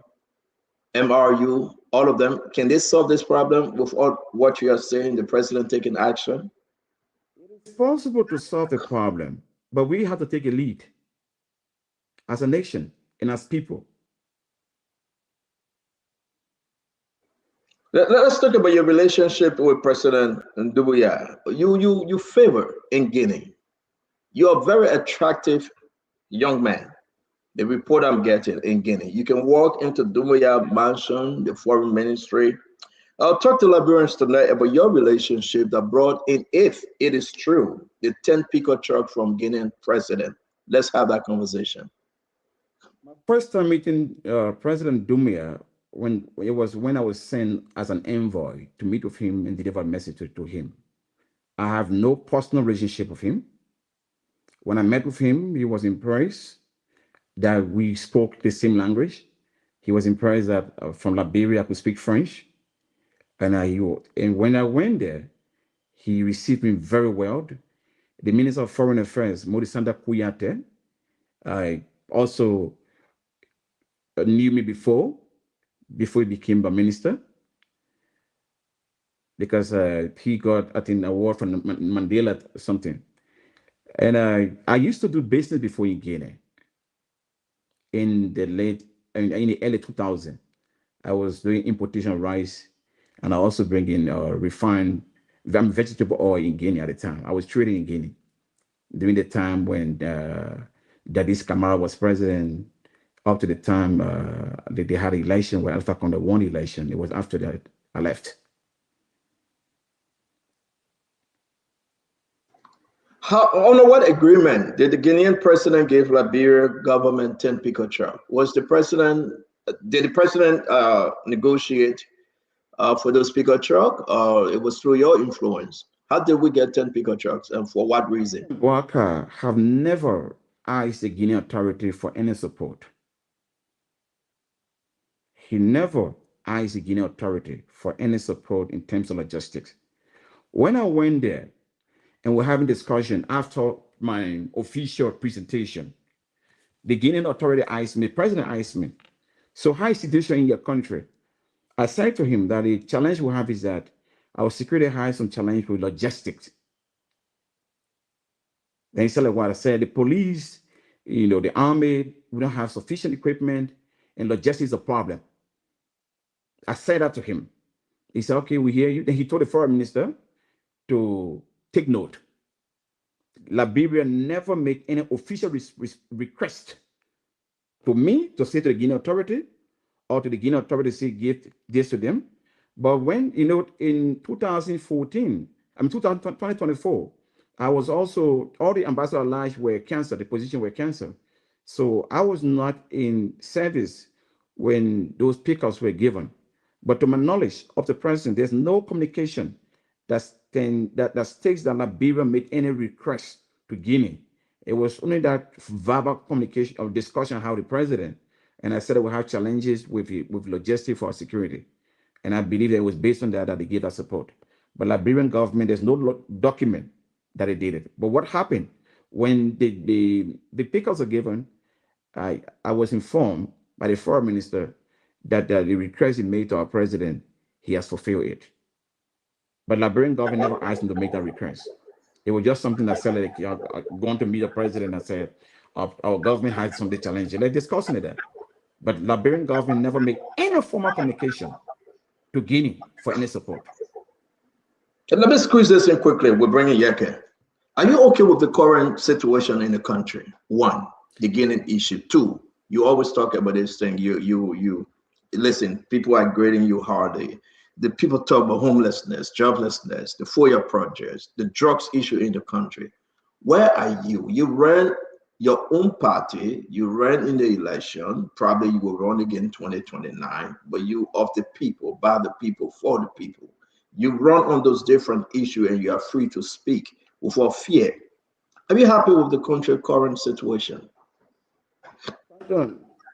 As you're aware, I'm unhappy. Like yourself, like everyone here today, we are all unhappy, but we are also all excited.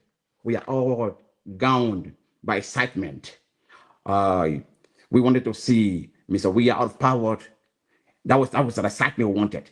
We wanted to see him out of power. Mr. Weah got out of power. We wanted to see the people, the country being rescued. We were so hungry for that. That excitement. Yes, we stay excited that we have to protect one another because of political reason. We have to protect one another because my family is in government or my friend is in government. We have that excitement. But you know what is called happiness? There's a difference between happiness and excitement. One who is happy is one who who can decide what meal to eat tomorrow. If you can decide what to eat tomorrow, you can decide what school your children can go to school tomorrow. You can decide where to go tomorrow. You're a happy person. That is the essence of government, to create opportunity for people to be happy. But who will be happy? Well, your natural resources have been mortgaged in the name of concession. Who will be happy where state security that should be protecting the people are unaware of what is happening in the country? Nobody's happy. Nobody's happy, and Liberians have not been happy. We have always been excited. Or, during 1980 coup, the same excitement came about. We killed how many people on the pole? After killing them, the only message you had when we came out was Native woman, born soldier. That was the excitement. There was no reason for it, but we were excited that the Native woman's child had become a president. Then another excitement came about. We had a civil war. People took arms, they killed one another. What came out of it? You came a man, you came a pa, I'll vote for you. That excitement. That's not happiness. No normal and happy people will talk the way we talk. Then after that, another one came about. You know book, you don't know book, we will vote for you. That's just excitement.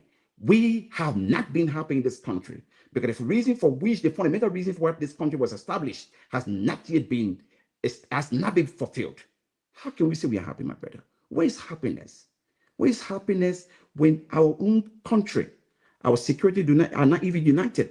Our security are done together. Imagine this, when the president dismissed the DEA boss, I expected the president to have appointed Martin Colley as a DEA boss. Martin Colley deserves to be chief of staff.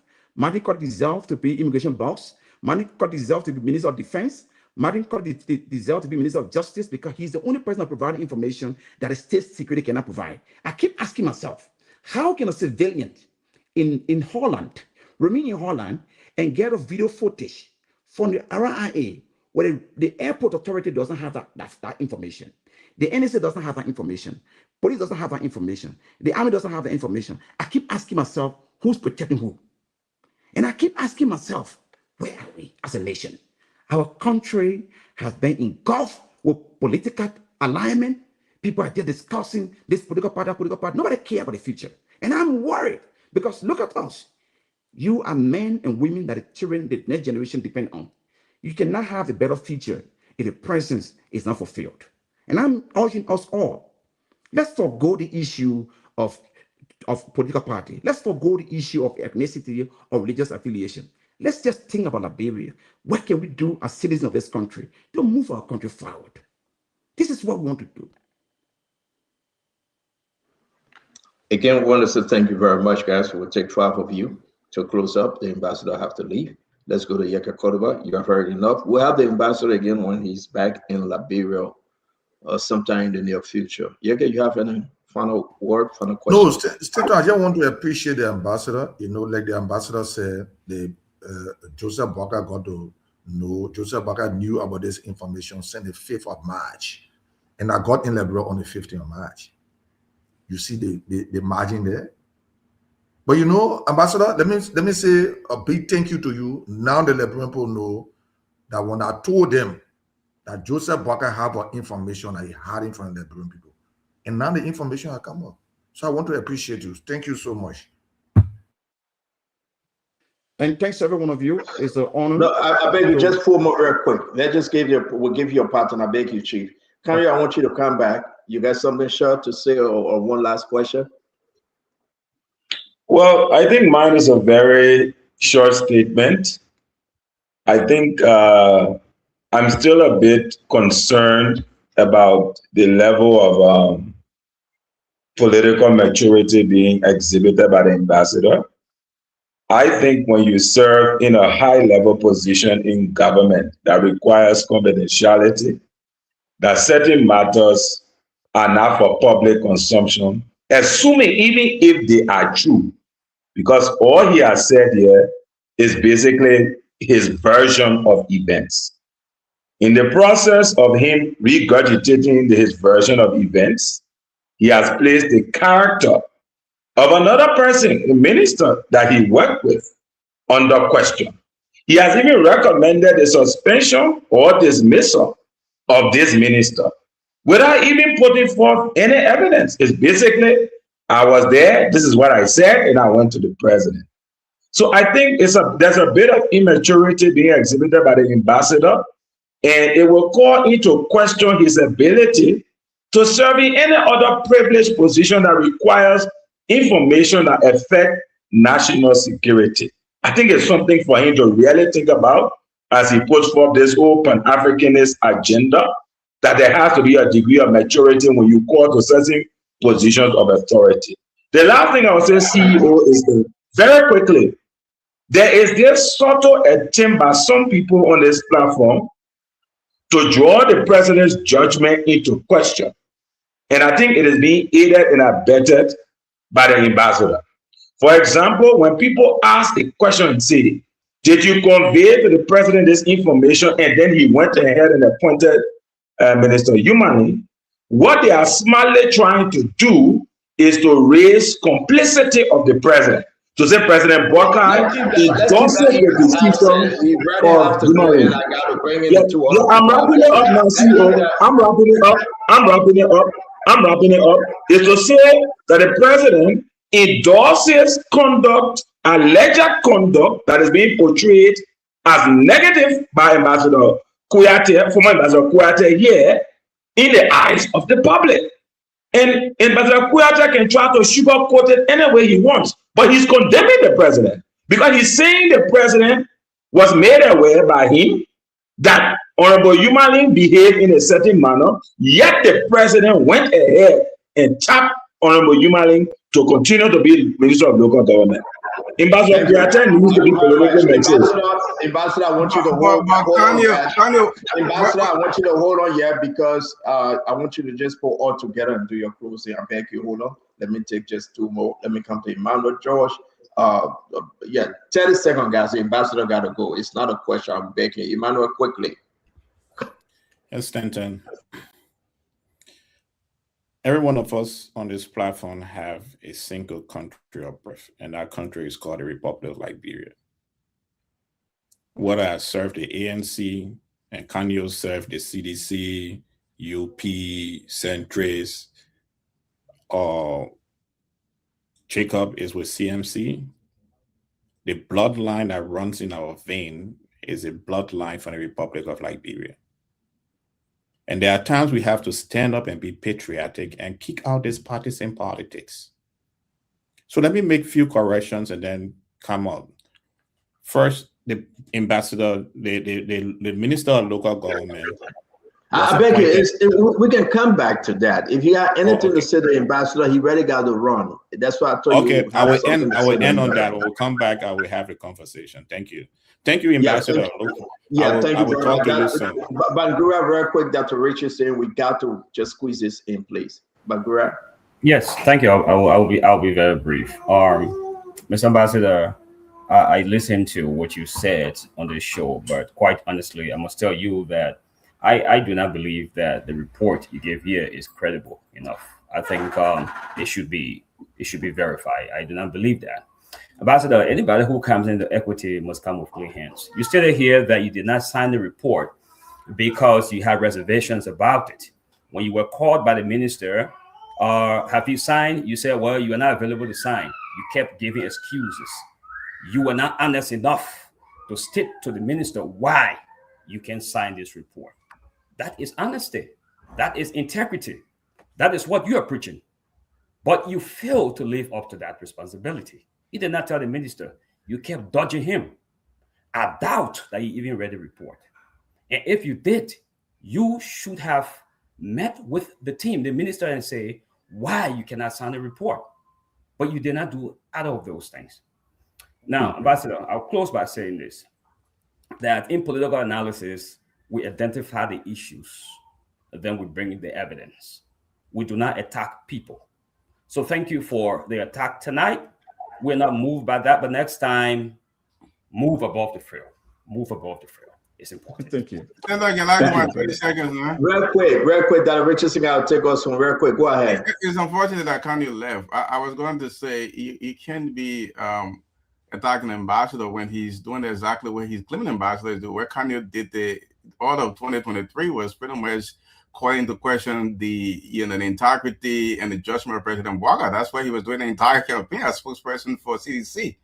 And now to come on this platform now and say the ambassador, like what are we doing here? What are we doing? Okay, Dr. Richardson, you want to add anything? Then we'll go to the ambassador. No, I don't have anything to say. Just thanks for coming and providing information to the Liberian people. Again, Ambassador Sheikh Mustafa Koyate, thank you very much. We appreciate you. You can go ahead, do your closing, and then we'll see you another time. Brothers and sisters on the platform and fellow Liberians, Liberia is the only country we have. If I offended anyone by responding to you so harshly, my apologies.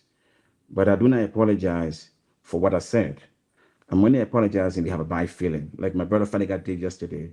And he said something, it hurt someone, he only said it sorry. But I want to say to you, all of us today, this government is here today. There was a government yesterday, and there'll be government tomorrow. We are on this planet today. Yesterday were people here yesterday, and there'll be people tomorrow. We read about leaders who served rightly and those who served wrongly. And in absence today, some of us celebrate some and we will some of them. Let us remember that our allegiance is to reflect Liberia and the Republic for which it stands.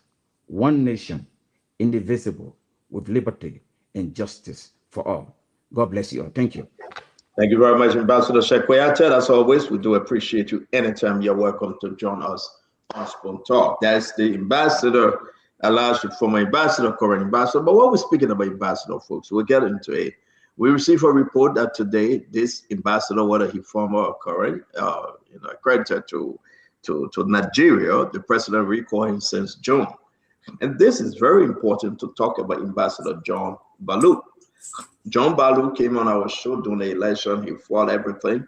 He veined his blood, everything. But yes, indeed, we received information today, and I confirm it, that he was recalled because of a comment he made concerning a pastor and his statement that was put up. And again, President Bouaka disliked that through Sarah Best-Loyanti, and she recalled him. Dr. Francine Chinua Richardson, you know Ambassador Baloo. Since he was recalled, it's just been on the hush-hush. People gather the information.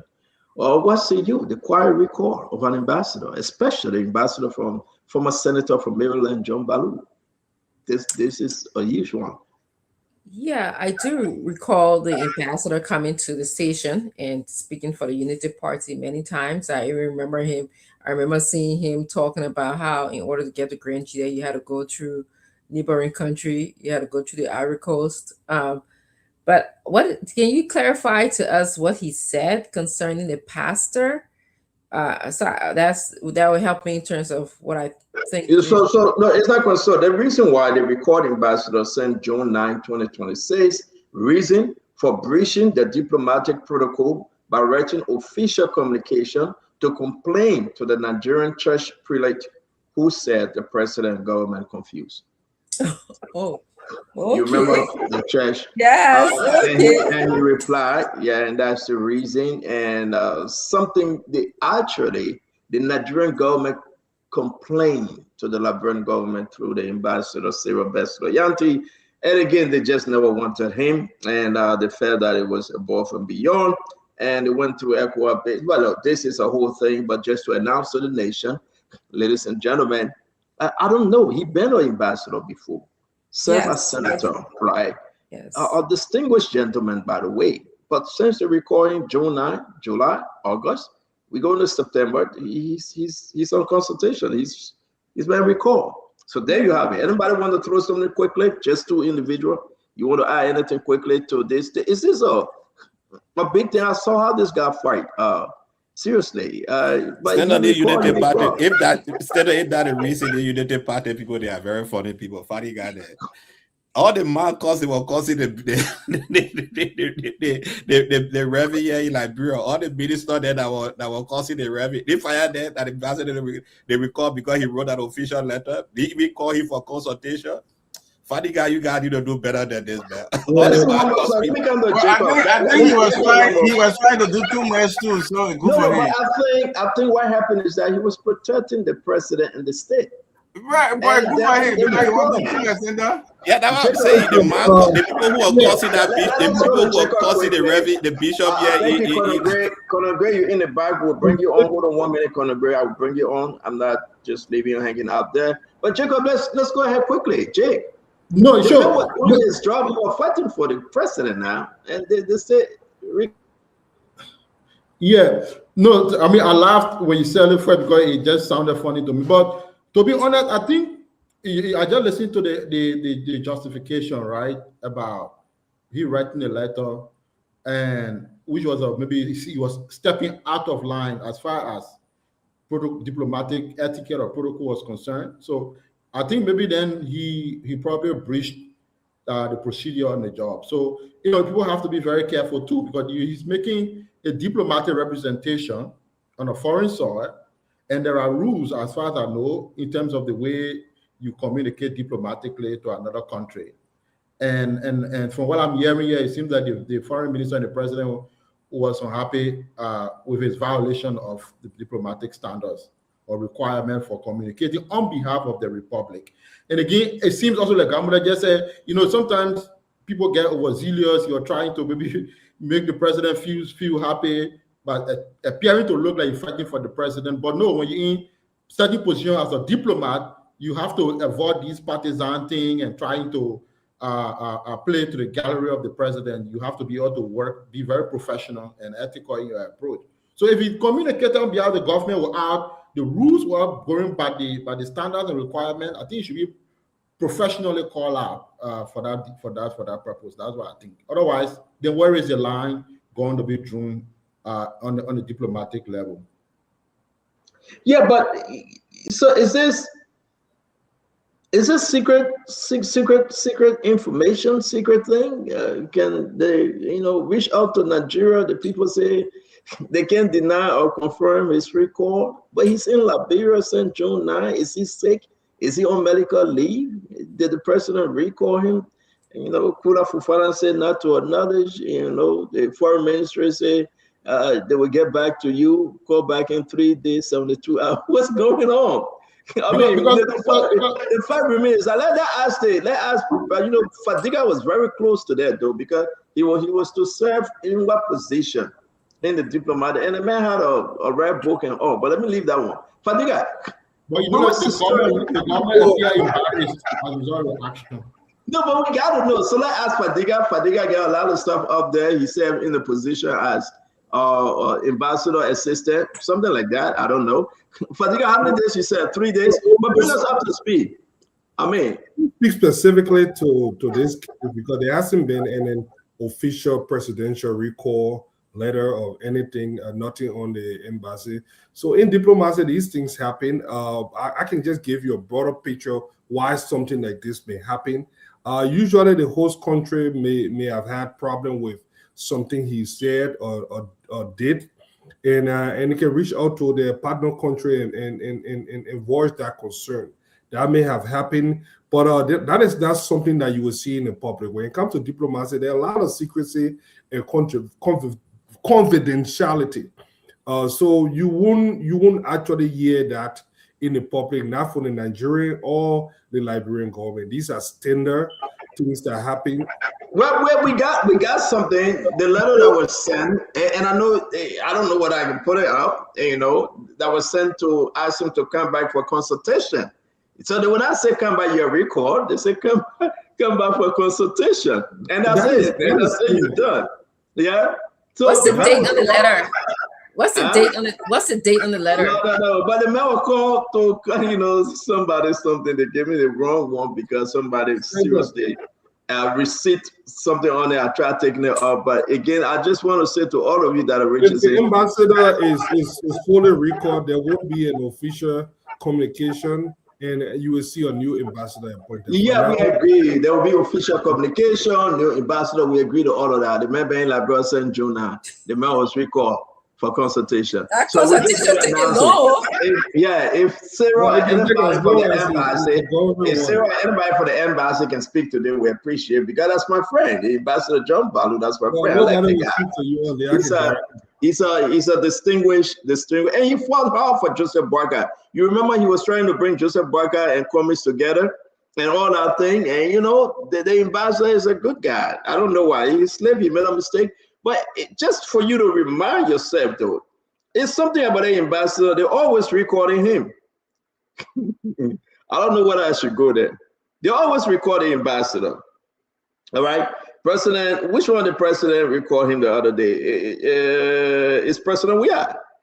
President Weah recalled the ambassador again, but let me leave that one, because in 2019, President George Manuel Weah, along with 4 others, and was Vivian Blair, Hassan Conte, Genevieve Kennedy, and Dr. Burma Kaba, they were all permanently recalled. But again, that's not my business. I want to say, ladies and gentlemen, you can follow through the ambassador, my friend John Balu, former Senator of Maryland County, as we can confirm here, yet to be confirmed by the government whenever they decide to. But I do believe as of June 9, 2026, he was recalled and he stayed in Liberia. Let's move on. And another very important conversation I want us to discuss, right, which is so touching, ladies and gentlemen, this thing about Amara Kone. And I want us to just get into it, to really speak as to what we believe in. So those of you that just joining us, we have Sheikh Koyatet. We'll talk about him later. We want to say to all of you, thank you for sharing the show. Continue to share the show. But this is the big one. Amara Kone say, I can confirm that I received a letter from the IG of the Liberia National Police requesting evidence of my public statements about the cocaine case. The Senate Committee on Security has reviewed it, and I have asked my lawyers. The rest of it out there, sorry, it's cut off. Amara Kone received a letter, and this is the letter that he received. It's on this home page. You can check it out. This is the letter. It's in our chat room, so everybody will be able to see and read. But it is so concerning that Amara Kone says something prior to this that caused Gregory Coleman of the Joint Security to write Amara Kone. Request for evidence supporting public allegations concerning the ongoing cocaine investigation. Subject, you can go down the line.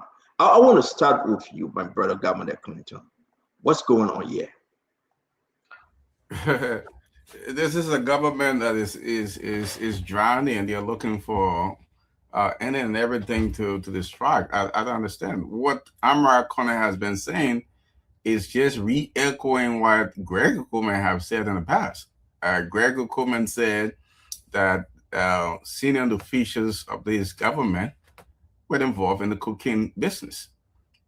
Why are you inviting Amara to provide evidence of what you said? He's just echoing what Gregory Coleman has been saying all along, what everybody's been saying all along. So, and then again, when we say that the folks within the Unity Party, they have the influence everywhere, whether it's on judges, whether it's, on other agencies of government. I mean, once you start to see the likes of Mo Ali and other stewards of the Unity Party decided to attack Amara, the next thing he's been called by the police. So you don't need to be a rocket scientist now to know that somebody at the level of the Unity Party prevailed on Gregory Coleman to ask Amara to come to the police to answer a question. But it doesn't make sense. It's not rational because Gregory Coleman is on tape many times talking about the level of involvement of people at very high level in the government. So if Amara is re-echoing that, how is he calling Amara now to provide evidence? Gregory Coleman, said there were people at the senior government officials. However, we've been crying, Rodney's been crying for those senior government officials to be arrested, indicted. They've not done it. They've not provided those names. They arrested low-level people. But here we are. He wants Amara to provide evidence. This doesn't make sense. But again, this is the Unity Party. confused in the midst of the confusion there, But again, the Liberian people are beginning to see, or have realized that this government is up to no good, and it has to go at some point. Dr. Richardson, let's come to you. My brother Vendetta Patrick, you're in the back. I will bring you on. Just keep posted. You and my brother Jacob Jada 1 minute. Dr. Richardson, let's hear you. This is a big one, right? I don't want to put word in your mouth, but just what say you?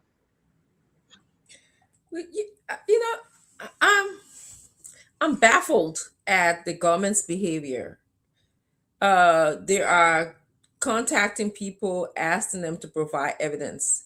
I said yesterday, and I probably took this from somebody after thinking very hard about it, that drug dealers, drug trafficking, people who sell cocaine, okay, they don't have things written on their faces so you can just come and get evidence. You can just haul them. They don't have, like, their houses don't have the scarlet letter cocaine on it, and stuff like that. They don't have that. So we will make circumstantial speeches, we'll make allegations, and this is all to help the government connect the dots. So when I see, people who have interests, who care about the country, connecting the dots, and they've been asked to come in for questioning or to provide evidence, it scares me. It makes me wonder if this is a way to silence the person, and this government, you can't have a government where it will be so-so, one so-so, or you cannot do that. There'll always be someone who will object, oppose.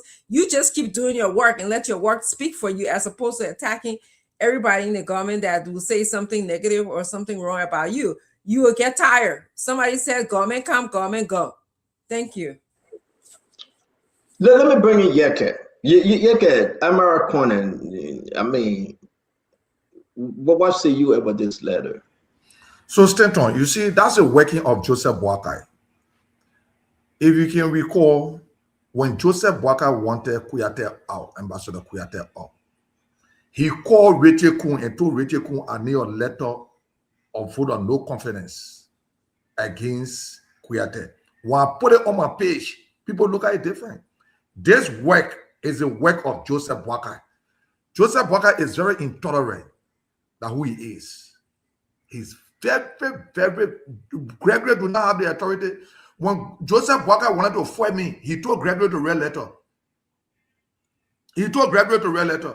Joseph Boakai is very intolerant. Joseph Boakai is a strong dictator than who he is. They don't want nobody talking in this country. But you know what, Stanton, at the end of the day, will look between the poison and the Kojolobo. We will see which one we can work with. Joseph Boakai have become a mistake and an embarrassment to the country. But we're still low between the Kojolobo and the poison. Stanton, that's the work of Joseph Boakai. Right there. When Joseph Boakai wanted to fire me, he wrote communication. He told Gregory to write communication. When Joseph Boakai wanted to remove Ambassador Chef Kouyaté, he called Rachel Kun. He said, do a communication and pass a vote of no confidence in Chef Kouyaté. Today, Chef Kouyaté gone. Now, Joseph Boakai fighting there. He's very intolerant. For his age, he's intolerant like that. I want to see where you are here at 15. Nobody will go and walk on the car road.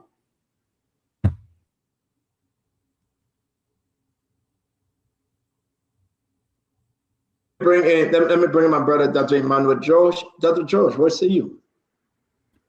Yes, and I think when I first saw this information released on social media today, I share similar thoughts with Gamode. The writer of the letter, the Inspector General of Police for the Republic of Liberia, told us in a public press statement that there were state actors, and I don't use those words, I use those words carefully, and I'm quoting him directly, that there were state actors in political science, in international relations, the terminology, the conceptual terminology, the conceptual framework behind the terminology state actors are ministers, member of the judiciary, the judges, Supreme Court, the the Senator pro tempore for the Liberian Senate, the Speaker and the Deputy Speaker, the President and the Vice President. Those are state actors. This Inspector General of Police told us on a live broadcast there were state actors involved in the cocaine issue. That Senator Amara Corner echoed what he said and have become a letter. And somebody should also be writing a letter to the Inspector General of Police, because up till now, he have not told us who these state actors are. So if he asking Senator Conan for evidence, he should be giving us evidence also. Because we have asked this question consistently and persistently, no answer from the Liberian National Police. Who are these state actors the Inspector General was speaking to? Besides that, the Inspector General of Police have had a lot of bullet points going around him. It's people who were removed from the police that he brought back into the police, excuse me, have been indicted. But yet he's still Inspector General of Police.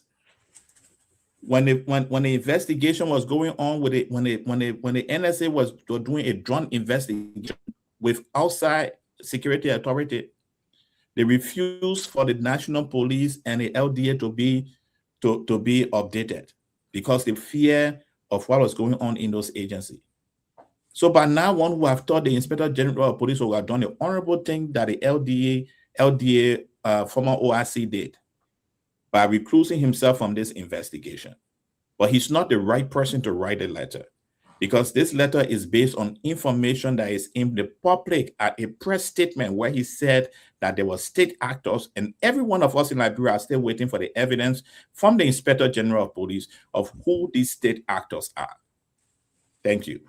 Yeah, thank you very much. So, ladies and gentlemen, we'll open the phone line after everyone speak. We will open the phone line, and then we will ask you what you make of it. This is a big one, right? Is this witch hunt? Is the government just after, the opposition? My man, everybody will speak. I'm just trying to jam a line in here. Is this a witch hunt? Will the government give you the place for you to express yourself? Is the government right, as a sitting lawmaker, senator, that you can speak, but you speak with evidence? Now, we learned, Amara Conan said, listen, I've asked my lawyer, and to acknowledge receipt to the IG. Now, what would the Senate do? What would Yombly do? What would Edmonton do? DeLong, Abuche, all of them. Who on the law side? Are we fighting drugs or are we fighting relationship? Again, we will ask you. We want your comment. We want to share this. Is Americana in the right? Is the government in the right? Let me bring in my brother Al Hussein, wife Fadiga. Talk to me, Fadiga. Yeah, well, man, I thought you never abandoned me, man. Well, interesting discussion. I've listened to the different sides, and you guys will always try to put politics in there. But I want to be very fair on this. Everybody know that I support this government, and Amrad too supported this government. I think he contributed a lot to this Unity Party alliance, and part of his leadership helped usher in this government. So if he's demanding accountability, I don't think anything is wrong with that. I think some of the allegations that he made about senior officials are being protected by drug cartel, those are very serious allegations. I don't think they should be discounted. I think the senator should submit what he has through whatever secure means and have the investigative team look at those evidence. And I also believe that the police were justified in asking for questions. I don't know why people beating on Greg. I think those were legitimate things. If we all are in this fight to see that we rid this country of drugs, I think the police too have the right. Here is where I have problem. What I find troubling about this whole thing, the letter that was sent to the senator requesting evidence. The request, like I said earlier, is reasonable, But the problem here, there was a phrase in there where the police leadership cautioned an elected senator against making further public statement. That was troubling. Senator Kane is not just a mere senator. He's a private citizen that was elected by his people. He's the member of the legislature. He has a constitutional duty to question every institution in this country. He can demand for accountability. He can ask, he has oversight. I think the senator should use that oversight. My fear here is I think the police director came from a place of good, but we should avoid creating a situation where the public might believe that we are trying to silence dissent, that we are trying to silence the voice of the people. The police letter, yeah, we're right, but I think it should be cordial, or nothing should make it appear like intimidating. It gave the likes of Gamule and other guys ammunition to come here and politicize this thing and try to throw up the entire kitchen sink and to see which one will stick. Of course, nothing is sticking right now, but we need to avoid these things. For some of us, thank you. Let's stick to that. We'll do closer on it, my brother. Everybody got to speak. We'll get to the question. I beg you, Chief. Read your question down. Let's bring in everyone. We're begging you guys. Let me come to my brother, Gamade. Gamade, you spoke already, so let me go to Century 001, Councilor Kanyo. Councilor, though, what say you about the letter to Senator Kone? Well, thank you, CEO. The first thing I would say is that Liberia has come a long way. We've come a long way in our democracy. We have a very open space. People can elect to describe the president as aging. They can elect to condemn the government. They can challenge government services. They can criticize government. And they can do so openly and freely without harassment. I think it's a testimony to how far we have come as a country and as a government. And I think President Boyka continues to uphold those tenets. If you see, the space is open. Yeke still sits on every platform he has every single day and insults the president. And no one has done anything to Yeke. The basis for this statement is to say that no one is above being critiqued and being questioned when the situation so demands. It applies to Amara Kone as well.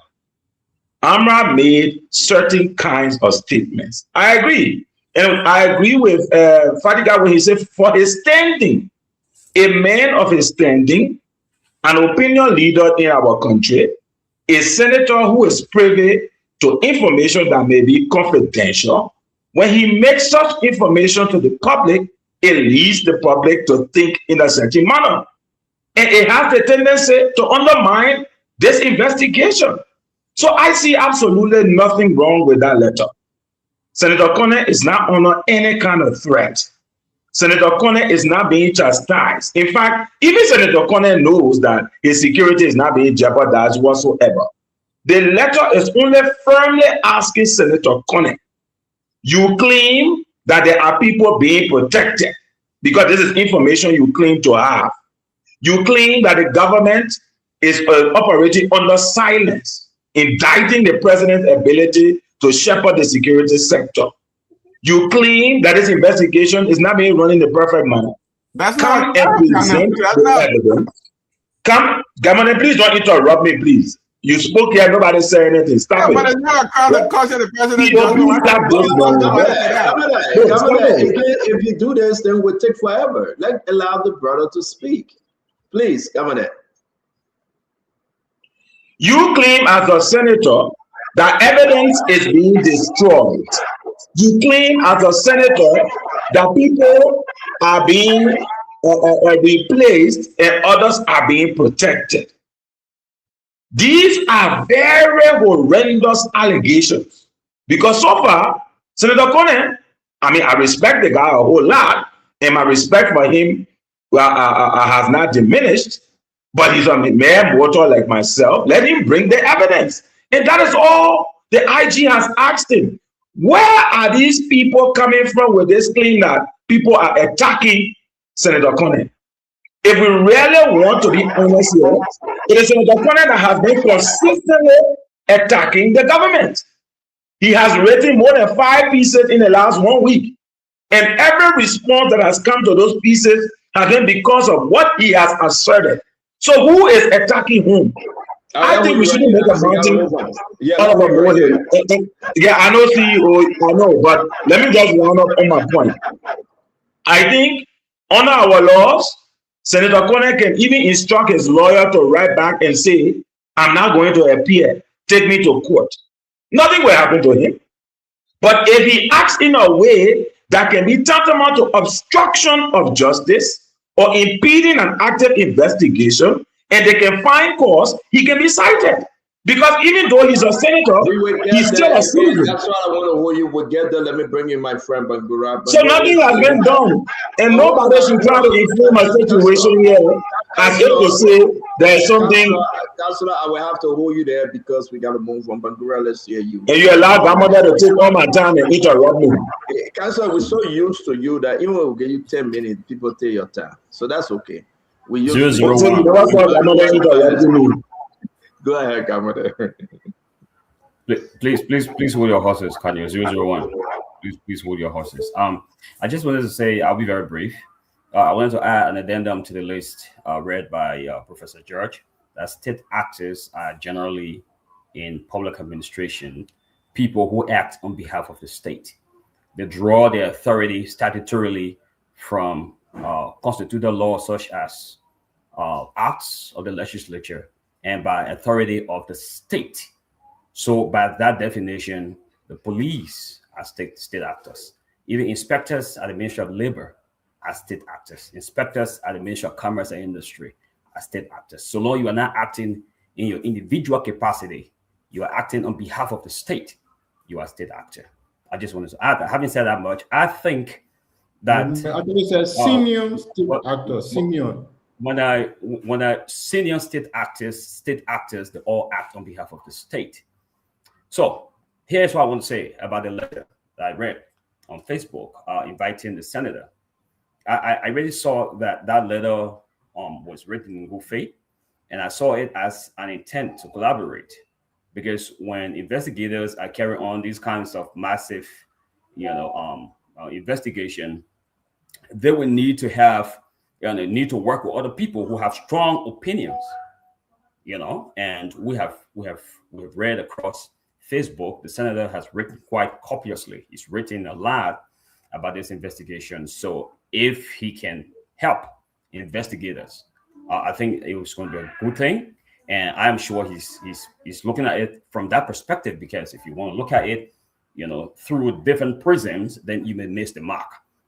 The letter is quite cordial, and anybody who will express knowledge, about the drug issue, I think the police will call you. We've sat on this show, we've asked for people with strong evidence and strong opinions to assist the investigation. So let me ask you a question, because I decided not to ask you because I know the answer would be that too long. But let me ask you, Bangura, right? What our little niece in the back screaming like hell. Bangura, if I'm not gonna say I'm saying fine, then what?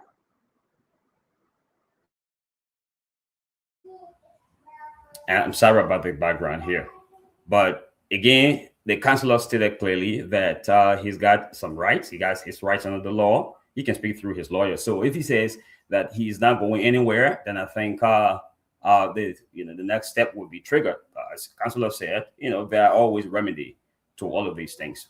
But clearly, so let me push a little bit, right? The reason why I say it now, they come to say, I'm right. Listen, your public statement titled "The Danger of Silence in the Cocaine Investigation" contains several grave allegations. You assert or strongly imply that 1, senior security officials have been protected from criminal accountability. Let's stick to 1. Gregory himself says, Sion. He double it 2, 3, 4, 5 times. He triple it. Sion, government official involved. We don't know. He have not made that declare yet because he got to go back to the Senate and tell them. And right, they say you said Sion security official have been protected. 2, general officer have been deliberately scapegoated. General officer, right? Being deliberately scapegoated. Well, is Amar lying here? Is he wrong? Go to the next one, What you say? To the next one, like Russian institution. Wait. I'm begging Clinton. Let's just agree here, right? We're still waiting for indictment. Everybody on the hill, everybody anxious, right? And the government plays kakaleka. When we talk about Johnny Walker Boladin was there, but he's not there. That only $10,000 put him in trouble. We talk about this person, that person. The Liberation Security Institution are compromised. Is that false? Look at Biago. No, hold on. I want to give it all. Just look at Biago. Okay, you know what? Don't answer my question, Bangura. Let me just read my question, then the Liberian people will hear me. Biago, LDA, they are compromised. Allegation hanging over him. Even where Gregory sit, the Liberia National Police, you have 4 to 5 individuals facing serious crime. They charge some of them. I mean, is America wrong? Can he just put all those NSA individuals, Liberia National Police, and compare them and say, but this is why you gave the Liberian people? You have people that are compromised here. Let's go to number 4.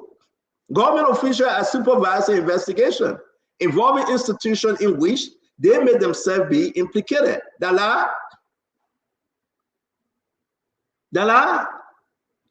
Who started the investigation talking, say we got some serious people in custody?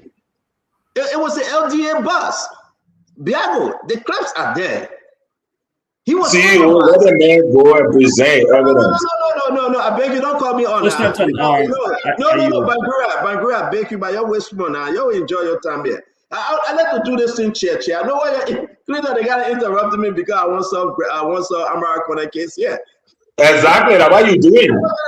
Yeah, I want to solve it. That's what I'm doing because I think the letter is ridiculous. I think the letter. doesn't need to go anywhere. Let the police charge you. Listen, we got to sit down and say, truth the power is. If he doesn't go anywhere, his credibility will be destroyed. Y'all don't let me meet your internal there. Big, you give me my time to now. Except the government try to wish harm. Let's go to number 5. The justice system is being selectively applied. You catch one person, you tell them, say, go come back, we'll put you in safe house. The next person, you say, we get indictment here because the court not open. The court been open forever. And Marcus Brown left the prison in Kakata. Okay. The Marcus Brown, like, he's a ghost. He disappeared from the court. Sometimes is this a collabo or what? No, wait, small. Let me finish. I beg you, Chief. Let's go to the last one. The government is protecting the cartel network.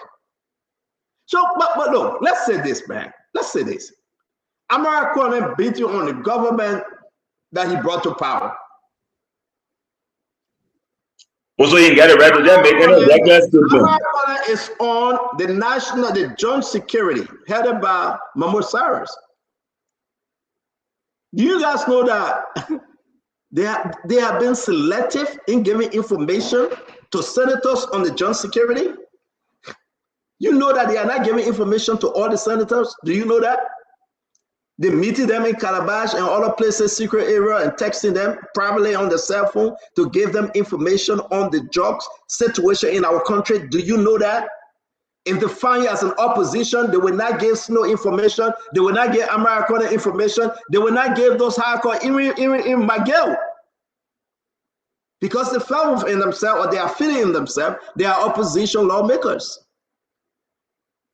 Guys, we have a problem. All I can do is to say my own. Every time Americans say that Allah, that the government must try. Look, let me say this to you, right? I like Gregory Coleman, but I agree with Yeke. This is not from Gregory. This is not from Gregory. No, Gregory cared less who accused him.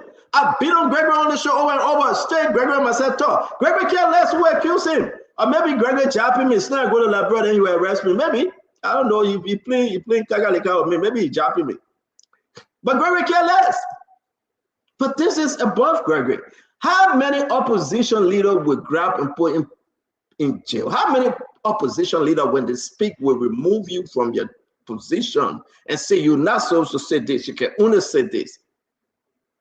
Man, come on, man. Let me come to Jacob Jala. Let me come to Jacob. I will hijack mid-air. But I thought you concluded already. But you hijacked me. Oh, go ahead, finish up. No, I give you respect. Finish up. Thank you very much. You're kind. We spoke about senior government officials. Is Biago not a senior government official? Is he not a senior state security actor? Was he not sitting? Do you want me to answer? Do you want me to answer? So where is Biago today? It's rhetorical. Do you want me to answer? They didn't charge Biago in relation to. No. I will answer because I will invoke Article 16, Section 3.2, according to the Spoon Law on you. I will answer. I will only answer because they didn't charge Biago because he's related to the drugs cartel issue. They didn't fire him for that. Look at the president position he took on Biago. So Biago wasn't one of the senior government officials. Let's get Biago.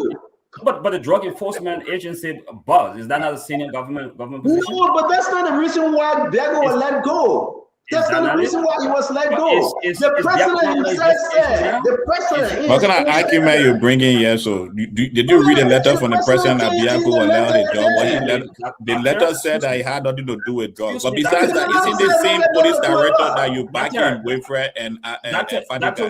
The same police director is not the same person who said the media institution were taking bribe from the cartel. We gotta move on. We gotta move on. We gotta move on. You know that what you're doing is wrong. You're laughing is wrong. When people are speaking, give them the time. When you start they're not laughing around. You're not gonna like that. You know you're not gonna like that. Okay? Please don't laugh. Don't laugh. Don't laugh. Equity, you should come with clean hands. Thank you. Let me bring in Jacob. Jacob, let's see you go to food. You finish. Jacob, let it get you. You know, Senator, one second. Senator, I have like criticism for both sides. But what I would say is that, first of all, I think Gregory has to be very careful because the action that I saw today reading our paper smells to me like what we used to see in this country under Charles Taylor, under the military dictatorship. You know, people have views, and then you call them, say, come and explain. So sorry to interrupt you, man. I think that carry Gregory's signature, not from Gregory. But go ahead. So you can't do that. In the first place, the police has to remain extremely professional. I've seen a lot of political battles between Amara Kone and political representative of the government. Allow that to happen. Gregory, as a law enforcement entity or the Liberia National Police, should not get involved into a political battle play going on. Because that letter they're asking Amara Kone to come and provide evidence. What evidence do you expect Amara Kone to provide? It is the responsibility of the security entities, the LMP, the DA, all of them, to gather evidence in a criminal. Talking about the letter. But can you meet yourself, Emmanuel George? I will not meet you. Call your girlfriend and talk. The people here who you talking to. Almost all the evidence or all the action we've seen the police take over the past several weeks have all been things that Spoon talk about, names Spoon call. Names Rodney call, even the removal of the DEA boss was precipitated by Martin Colley, who ran a story about a pickup. So what job will Gregory do now in terms of uncovering evidence? Because we're paying millions of dollars every year in his budget to discover evidence, to prosecute. But every single thing, so it is Stenton, it is Rodney Amara Kone, and Martin Colley. Gregory Como want to do his job now and produce evidence because it looks like that's what he's doing. That letter was extremely lazy and trying to be intimidating. I want to. For me, I also have a bit of criticism for Amara, to be honest. Now, Amara is a member of the legislature. Like you said, he's a member of the Security Committee. He's a senator, elected senator of the Republic of Liberia, and he's protected by the Constitution, right? And his theater is a theater of the legislature, the Senate, and the Senate have leadership. So for me, I find it a little bit disturbing from my point of view that I don't think Amara is fully utilizing his constitutional power, the power the Constitution gave him as Senator of the Republic of Liberia. And I don't think he's effectively using his authority on the Senate floor to press for the right things to be done, because he coming outside to say on the Facebook to say key government entity of officials have been sidestepped and people have been scapegoated. Why is he not using official channels in the legislature, to press the executive to act appropriately, but rather coming outside, to try to make that point to the public? I don't see what value it is getting. There's not a justification for calling. Nobody should call him. Even if he doesn't do what I'm telling him to do, nobody's still supposed to call him, because we're in a democracy, it's freedom of speech. But what I'm just saying is that I don't think he's, and I'm criticizing him now, I'm criticizing Amara now. I don't think he's effectively, genuinely utilizing the constitutional power, guaranteeing he honor the Constitution as Senator of the Republic of Liberia. I don't think he's effectively using his power as a legislator in the Senate to press for red action to be done, because you have that power. We don't have that. We are citizens. We can come and say anything on Facebook, but you have no power. It's like a congressman or the U.S. Congress. Are they going to be coming on Facebook to raise an issue about an investigation going by the FBI, or they will use the intelligence committee in Congress to press the White House to take action? So it looks. So let me say something to you. The very, very smart line you put in, right? What's stopping them? And the opposition are in the majority, in the Senate. But you know what's stopping them? Opposition now play the center. Those are up-regime collaborators. Jacob. People will come and say, I'm a senator, a representative, I will fight drugs. Talk about a girlfriend and a boyfriend, and you would never see them again. Talk about a brother and sister that part of the drugs thing, they would disappear. That's the problem. Amara want to fight. But who fighting with Amara? Where's the CDC lawmakers? You will not find them. Where the opposition lawmaker, the ANC, the CMC? Amara is on his own. Do you know how long it's going to take for CDC to come up and say the word letter in defense of Amara Kone? They got to consult Jangako got to consult Eugene Nangwe got to call Jowea playing freestyle ball in Ghana. When will he reply? You have no opposition. But you guys see Jowea playing freestyle ball in Ghana? A man that played Ballon d'Or, whatever the door. He now put himself to play freestyle ball every day, and our country have issues. So you have no opposition. And when you talk about the Senate, no. Everybody has the interest. But when you see Joe, we are playing a freestyle ball. The man came to walk up, US walk up. Now he's doing Ghana walk up. From Ghana walk up, you will go to Sierra Leone walk up. Then that president said he's the chief leader for the opposition. That's nonsense. Amara Kone on his own. Who's going to reply? Who's going to stand with Amara Kone? Everybody will go on the personal pages to lie. No. Hold on 1 minute, okay? You want to see NPP come out to put a statement or as an opposition? No. When Edwin Snow not right on your page, not NPP, that Edwin Snow. The guy's going to play game. What would Maggie right? Maggie was not right. How about Chase? CDC, he was not right. Beto said no, acquire. Let name them. President Bogadan gave ANC Senator Bocha Sewe small thing. The man jumping around and said the president child football fee. He happy. He was not right. But he's an ANC man, Bocha Sewe. So, it's a disgrace. Amara will talk, but Amara on her own. Those people don't have spine. They know when I say fine, they don't get dinner and Youngly decentralization gift.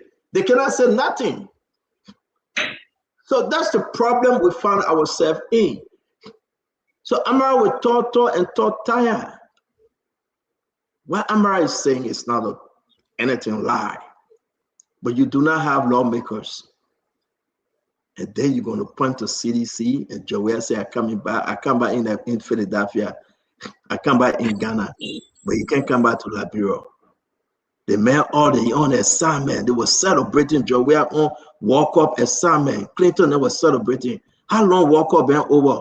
Also, when you how long walk-up been over? when You you know, don't this is react. an embarrassment. How long World Cup been over? The man went to do World Cup in Ghana. Ghana on a World Cup playing freestyle ball.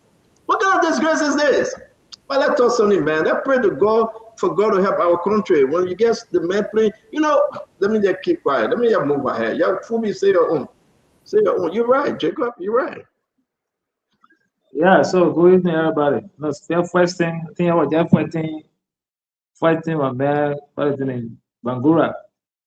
There are two senior state actors that have been charged already. The deputy NSA guy, Patrick Doe, and Agon Kuya. You know, those are senior state actors. So senior state actors are not limited to president, vice president, speaker, like Emmanuel was saying. But on the issue of Amara Corner, look, I think Jacob also said it right. Look, Amara Corner is a senator, and he has a theater that he can speak freely while anybody doing anything to him. Anything he says on plenary floor is privilege, and nothing anybody can do to him. So you should utilize that theater. If you come on Facebook, you should also use some legal terminology that will also safeguard, your statement, like saying alleged. But if you make definite statement, people will find loophole in your statement and try to come after you. And he know the last time he even made a statement in plenary, and his guys wanted to raise issue. We all spoke against them. Then it was started with Yam Twine. When he said he's leaking out confidential security information on plenary floor in one of the issues you investigate. And we all raised issue that you cannot investigate Amara Corner for what he says on a plenary because he's privileged, and all those things are privileged information. You cannot do anything to him. So that whole statement that, you know, so he should utilize that platform more, whether you got with Jane collaborators or not, utilize that platform more to push his point. And, you know, he's doing a good job to come on air to speak. But when you also coming on air to speak publicly, you should also guide your statement with legal terminology that will protect you, so nobody can ask you for evidence. When you say alleged, nobody can. You can go on Ghana and say that you can say it. But if you make definite statement, people will find loopholes in there, and they will try to come after you. So he needs to also find out, look at that fine tune. And now with the whole back and forth with him and the government minister, you pass out me, I pass out you, I pass near you, you pass near me. You know, so the guys will always go after. So he should manage that. And I think for me that's what I would say to him. You know, you just need to take cue of that and see how you work with your colleagues and deal with the issues. I'm just going to say, man, nothing going to, they ain't going to touch Amara Corner. It's just a bluff, right? It's just about this time. Let me bring in, Yaka, hold on. I'm going to bring in Conor Gray, then we'll come to you. Conor Gray, welcome to the show. Thank you, Stanton. Thank you, everyone. You know, we're still fighting to perfect our democracy. We have the part where we can elect somebody regardless of their background or their national status or their own personal status in society. But what we're struggling with is our ability that when people make statements, even though they're effectuating their freedom of speech or opinion. Firstly, I want to say I'm glad that President Barker is responsible for everything today, because those same actors who accuse him of being controlled today behind every action were the same ones who say he's not in control of his government. So kudos, at least we're one step ahead. So if the president is responsible for everything that goes on in the country, definitely he should be responsible that when people make statements, responsible or irresponsible statement, they must be able to stand by them. A guy just served 6 months in prison because the law says don't abuse the Chief Justice or the bench. And he was reprimanded. Which law says that? I mean, there's no law that says don't abuse Chief Justice. Come on there. Don't be saying that kind of thing, man. Come on there. There's no law say don't abuse. There's no law say don't abuse Chief Justice. I want them must have self-control. I wonder how many tickets this guy getting caught for. They don't give people ticket in court. I know which school you can go to. Bible said they reprimand in front of the judge. Somebody like you, I know you got a lot of fines. Pretty soon they'll revoke your license because you don't have self-control. Come on, man. But we can't let you speak nonsense too. There's no law. My friend, there are laws. I'll state it before I leave from here. Okay, so Governor Clinton, you got to give Conor Gray a chance. But Conor Gray, there is no law saying you can't cross Chief Justice. Asks you to come and tell him why he should not be held in contempt. There are laws to support that. But can't just talk. That's why I say you can't give people a chance to talk. And so the fact about the matter that this is an extension that you must support what you say. Another guy was kicked out of parliament because he made some irresponsible statement, including ones that were trivial to the extent where we can say he violated his term, and this guy should be in jail. You understand? But they let him go out of the house. So let him go talk now. No, you ain't talking too much. This is the country of one that when you make a statement, you must stand by it.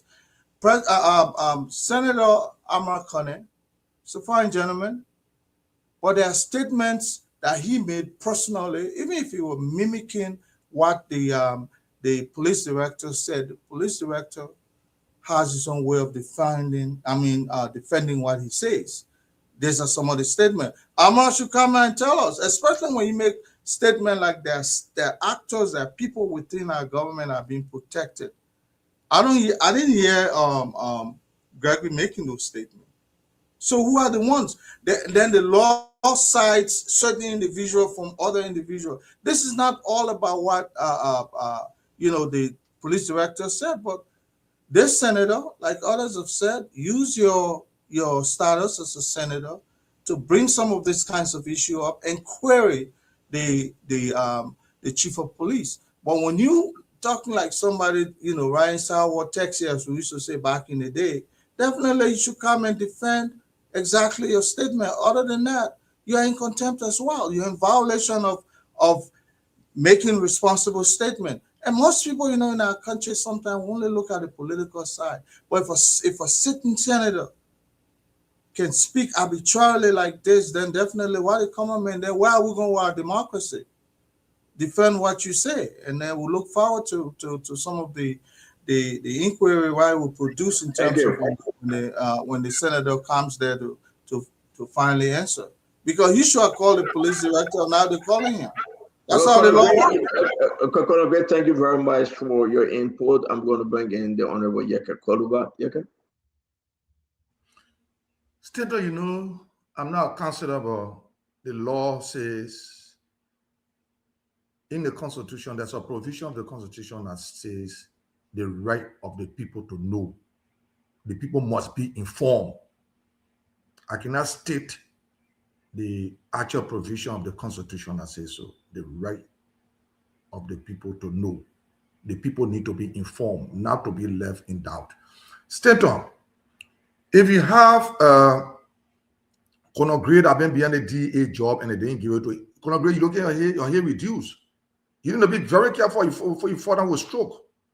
You're coming forward with stroke because the job you really want a job and that's what you're trying to justify. So you need to slow down small. Because if anybody is being consistent at Yeke, everything I have said about the who may get you long since the movie from there? Your neck getting long. So can I talk now? Can I go? Stand on my protector. The man who's accusing me of interrupting people. So, like I was saying, whatsoever I said about the border situation, I have not revised my statement. I say I stay my and I can never, ever, if I will have to apologize to retract my statement to be represented, I don't want to work. So I'm not a coward. If you find a coward there around, go look for the coward. I'm not a coward. Stater, it's very frustrating to see people like Kanyo Barbara, I get a belly in the wheelbarrow, that want to justify all the wrong. It's very frustrating to see what her name, Bangura, that want to be left off the hook of the indictment. Come and sit here. Every wrong thing they justify it. Stater is wrong. To keep better driving people that are hungry for a job. Bangura yesterday was justifying everything. He was justifying why Musa Bedete should be president. By the time they jabbed him, when he stole from what the place name, his name was in the indictment that he stole. His name was in the indictment that he stole. he tried to jump to MDR. If it is true, what your name? Bangura, your name is there. You need to Stick find to a the way to topic, get man. your name out because Stick to the topic. Start talking, people. Yeke. Speak. Can I please get to a great ticket? Don't do that, Conor Gray. Stick to the topic, Yeke. Stick to the topic. Conor Gray, don't do that. The man free to speak. Go ahead, Yeke, speak. So you see, when you get people that Kanyo Babala, You just said it much, Yeke. They ain't say the man was street to tap it. People that Kanyo Babala and are benefited from the war that people did in their country, harass people, and they benefited from it, went to school. Today, Kanyo Babala said, "I get better in the wheelbarrow." Anything government do because you want to get smart thing, he will justify it. So you bring people that Kanyo Babala, then they will kill their show. People, nobody respect them. They lack moral. He jump from party to party because he get a belly in the wheelbarrow. He jumping with it. He just pushing the tire, get flying, or he pushing it. What can you get all the Kanyo Babala? What can you get all the Wafer Bangura? Wafer Bangura going nowhere. Because when he mess up right now, they will put him back on that indictment from my information. So Wafer, you doing well, Kanyo, you doing well. Justify your belly in the wheelbarrow and for you to be able to eat. Thank you. But can you wait, Yeke, can you eat on our show? So who giving you that food right now? You said it meant better during the show. They just gave you food to eat to come back. They only talk to no part law before, but you always try to say, represent a clan before. Which one to quote? Let VP come in, VP. Let VP come in. Kyle will reply in kind. Let VP come in, VP. Are you hearing me? Yeah, we can hear you, VP. Well, a Belen in wheelbarrow come from again, my people. So I see some controversies in this debate. I think one group is arguing that the police director made a statement that some top government officials are involved. If he made a statement, then it's regrettable that the Liberian Senate did not formally invite him to provide clarity. I wish I was a senator. That would have been my first communication to the plenary of the Liberian Senate, inviting the police director to provide the names of those individuals he claimed to have been involved in this thing. But none of them said that. And one thing we need to also understand, the only reason laws were made to be applied against people and institutions. CEO, the Police Act of 2015 and the Executive Law, Title 12, specifically Chapter 22, it empowers security institutions to investigate crimes, including transnational organized crime. What we are saying here is that the police has officially written the senator, and it is in line or consonance with the very law the Senate crafted, approved, and made it to be a binding instrument on every individual in this country. As such, the police has the right to write anybody make administrative request. If there is an ongoing active investigation, somebody make a statement, they will call you. Like Kanyo said, you have the right to go, you have the right not to go.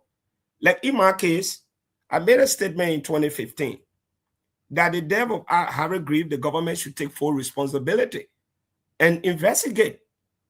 And I made that statement because the government brought in a controversial pathologist. And so by making that statement, I was invited. And I said I was not going.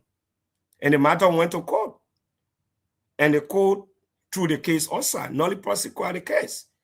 So, but when the layman, this is not the first time the police has invited people of interest who make controversial statements during an ongoing investigation. It happened during Ellington, even including Yeke. Yeke have been invited many times for making some statements.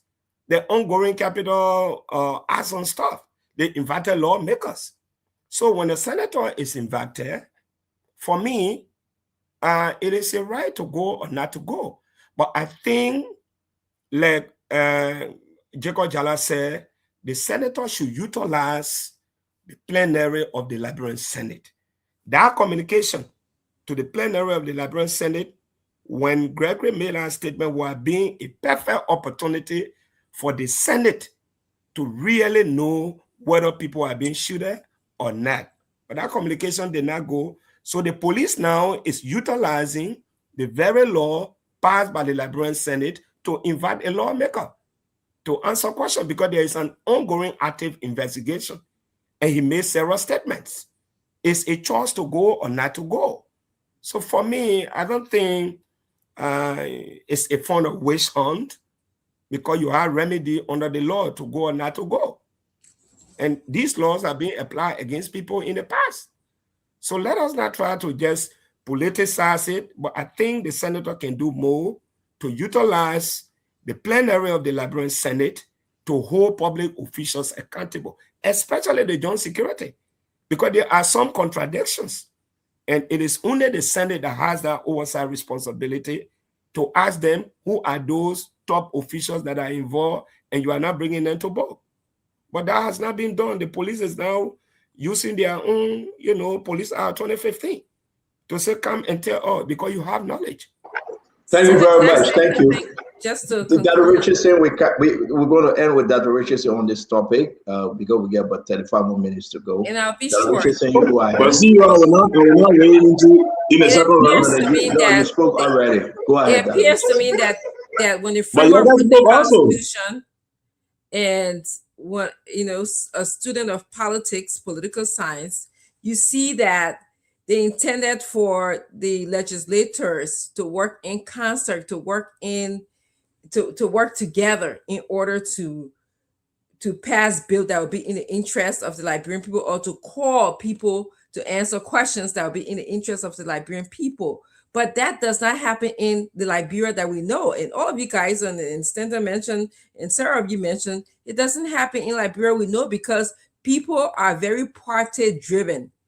Okay, we want to protect our own parties in Liberia. Therefore, Amara Kone can go and write a letter. He can stand there and shout on the floor. If he doesn't have the support of majority members, or he doesn't have the support of the committee head, there's nothing that can be done. So I stand for him at least allowing the public, expressing his frustration publicly on Facebook. And if he can, yes, utilize the legislature if he can. Okay, but I think he's doing this to let the world know, to let the public know. And I encourage people, so when we ask tomorrow, what did you do about this situation, you can come out and say, I did this, I wrote this, and it was publicly on social media, which is the current trend of the day, or it was on Facebook. I saw Tiawa Congress somebody asking, what did you do? When we was putting out all these houses, he said, go back to Front Page Africa. I criticized that situation. So this is all I'm saying. I think that he can utilize both medium, the social media approach, and also, if he can, utilize the legislature. Is it a witch hunt? It's becoming a pattern, okay, of the government that we know trying to silence others, okay? They're trying to silence others. We can see it is happening. By the time you say something, they either cost your mom, pa, uncle, auntie, or either they send the police or investigation after you. I can tell you countless times that has happened in our country. So thank you, Stanton. And I will end on this because I want to bring something up, and I really want Kyle to address it in our next topic, because we got about 22 minutes to go. Guys, I don't know what's going on in Liberia, but it's fearful. It may be you today, and you may celebrate because you are on the winning side today. But if you flip the coins and it's on the head and not the tail, you'll be in a position to cry wolf. What is happening in Liberia today is concerning. What did Amara Kone say? And everything he said is contrary to what most Liberians are hearing on the street. Amara Kone and other folks that have pushed the Senate, though they are on break, they can do but so much. Yombly bring this thing on the floor. She's the pro tem. Yombly that rescue Ente. What's going on with Yombly? What's going on with the chairman on executive, James Banning, chairman on foreign affairs, Darius DeLong? What's going on with Mahmoud Cyrus from Lofa County, chairman on national security? America only request, my friend. He's one among them, the 30 of them. Listen, they will attack them. They attack Edwin Snow. They cost Edwin Snow, man. President Barga called Edwin Snow and said, sorry, but I will punish the individual. The next day, the men were whining and dining with President Barga in Buchanan. It gets frustrating though. But imagine if an opposition come to power today and begin to do this thing, like Mo Ali that used to run, wish on, wish on, wish on. That's what they would say again. But I hope Amara Kone can convince his colleague that they can reconvene and bring Gregory Coleman and the Joint Security on the Senate floor. When they came there, people protected them. Where were you guys when Gregory Coleman insulted Samuel Koga? The very folks that were there said, I forgave the man, he will come back, let it go. That's what happened. It's a pattern. When you let it go, the child will go on the street and start cursing my cause and power cause.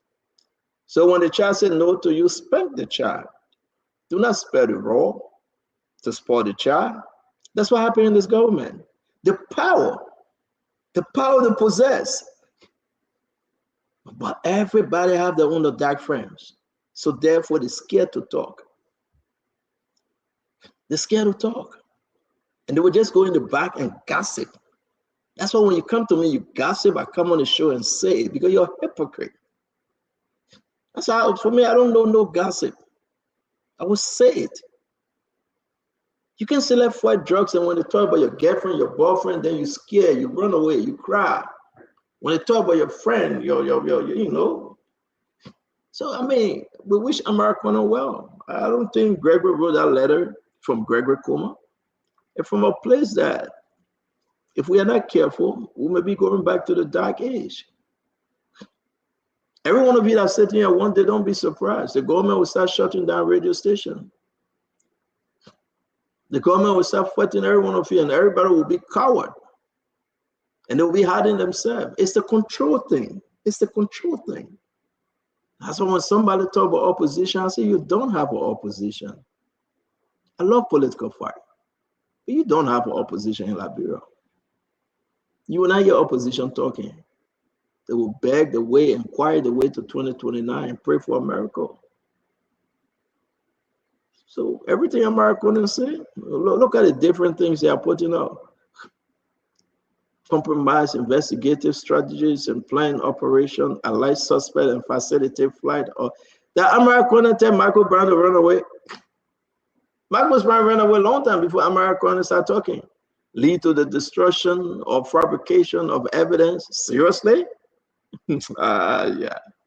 Influence, intimidate, or contaminate witnesses, expose investigators, informants, and cooperate. Look, if we couldn't, look, for the whole week, I will end on this, Clinton. Martin Collins said nothing. Rodney C.S. said nothing. Spoon said nothing about drugs. Since Wednesday, what have you heard about drugs in the country? Nothing.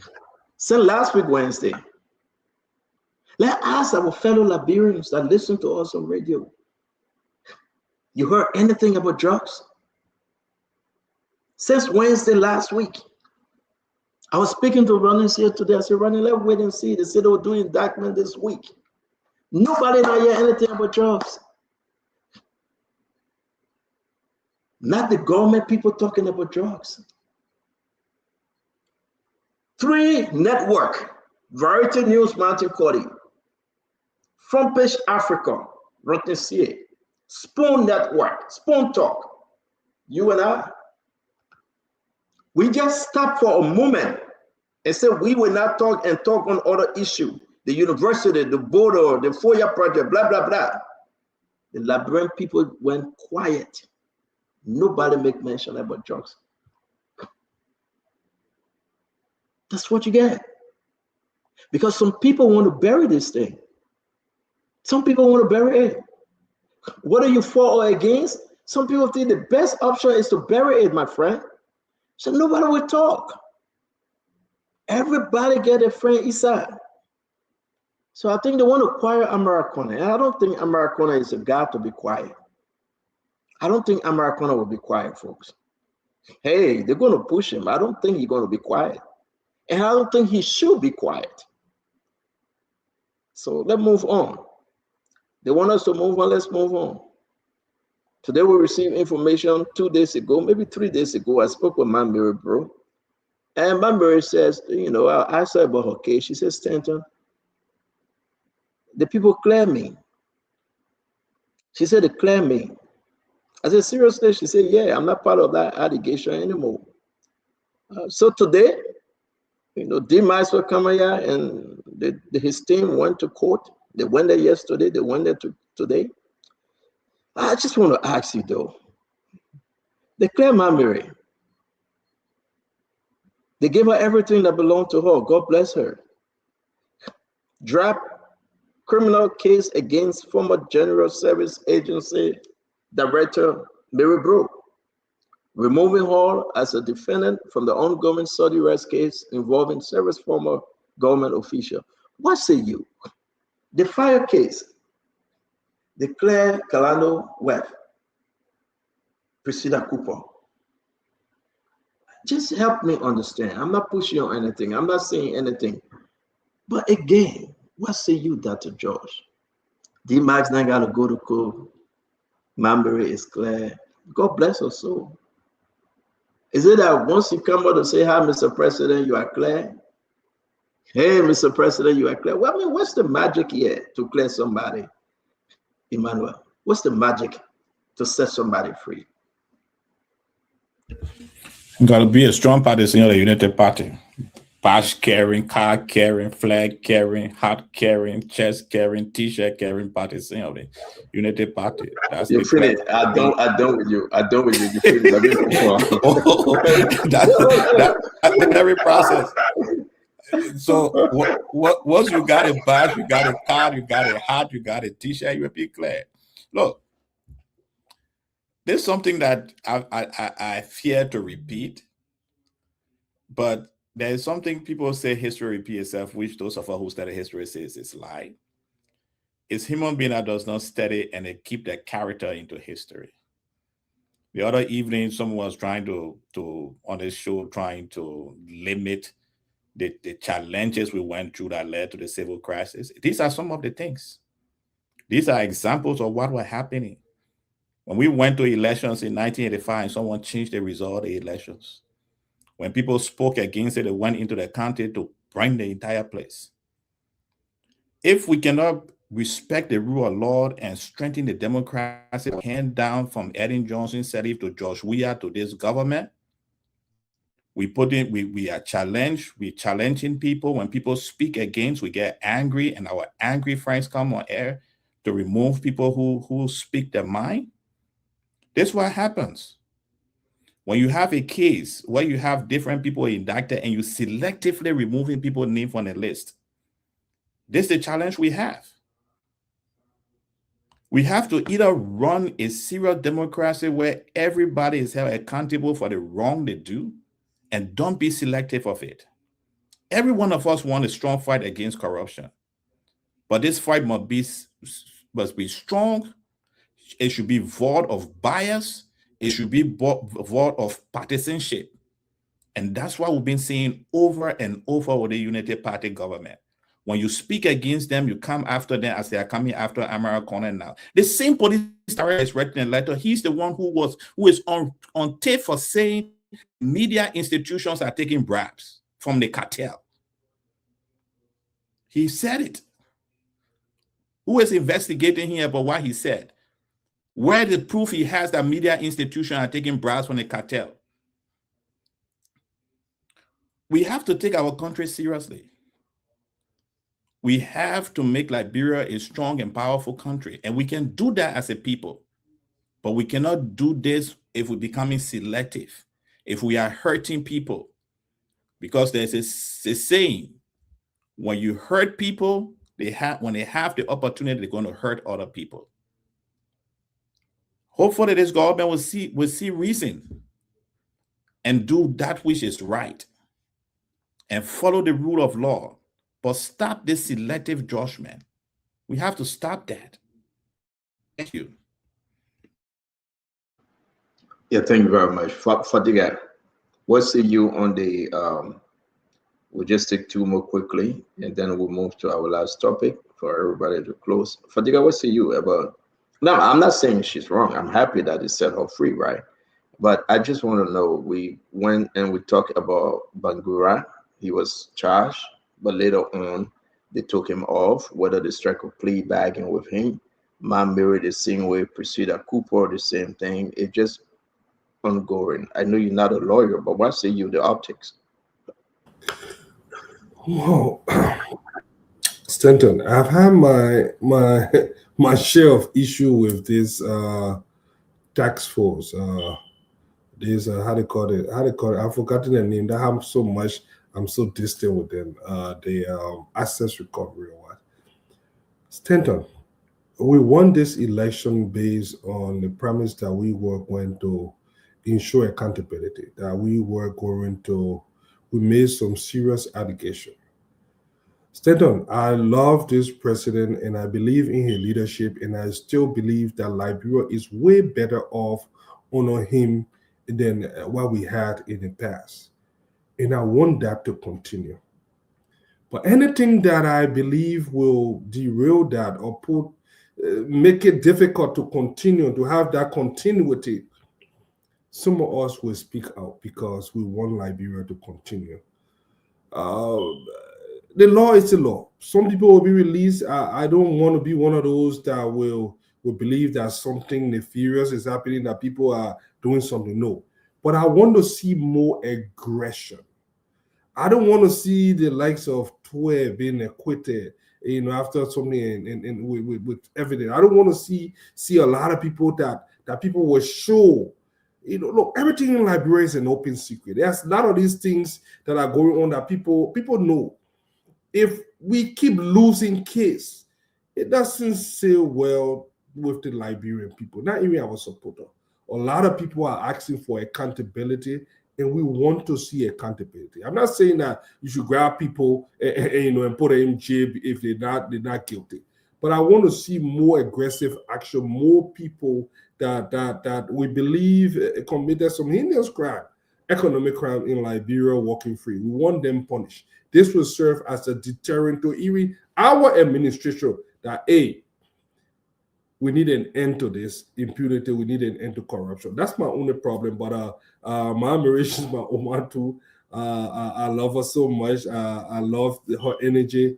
But we just want to see more indictment, more people being held accountable.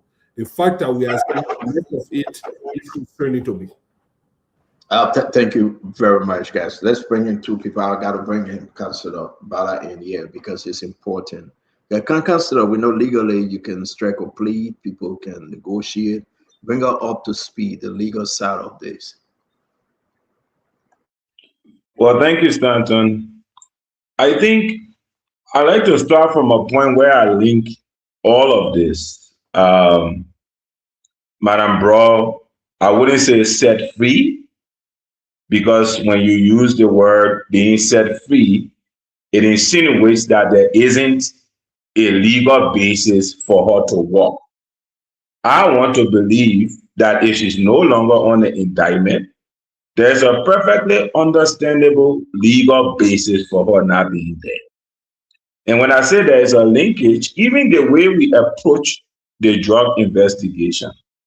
Stanton, I know you want more to be done, but for us to behave as if nothing has been done, I think is deeply problematic.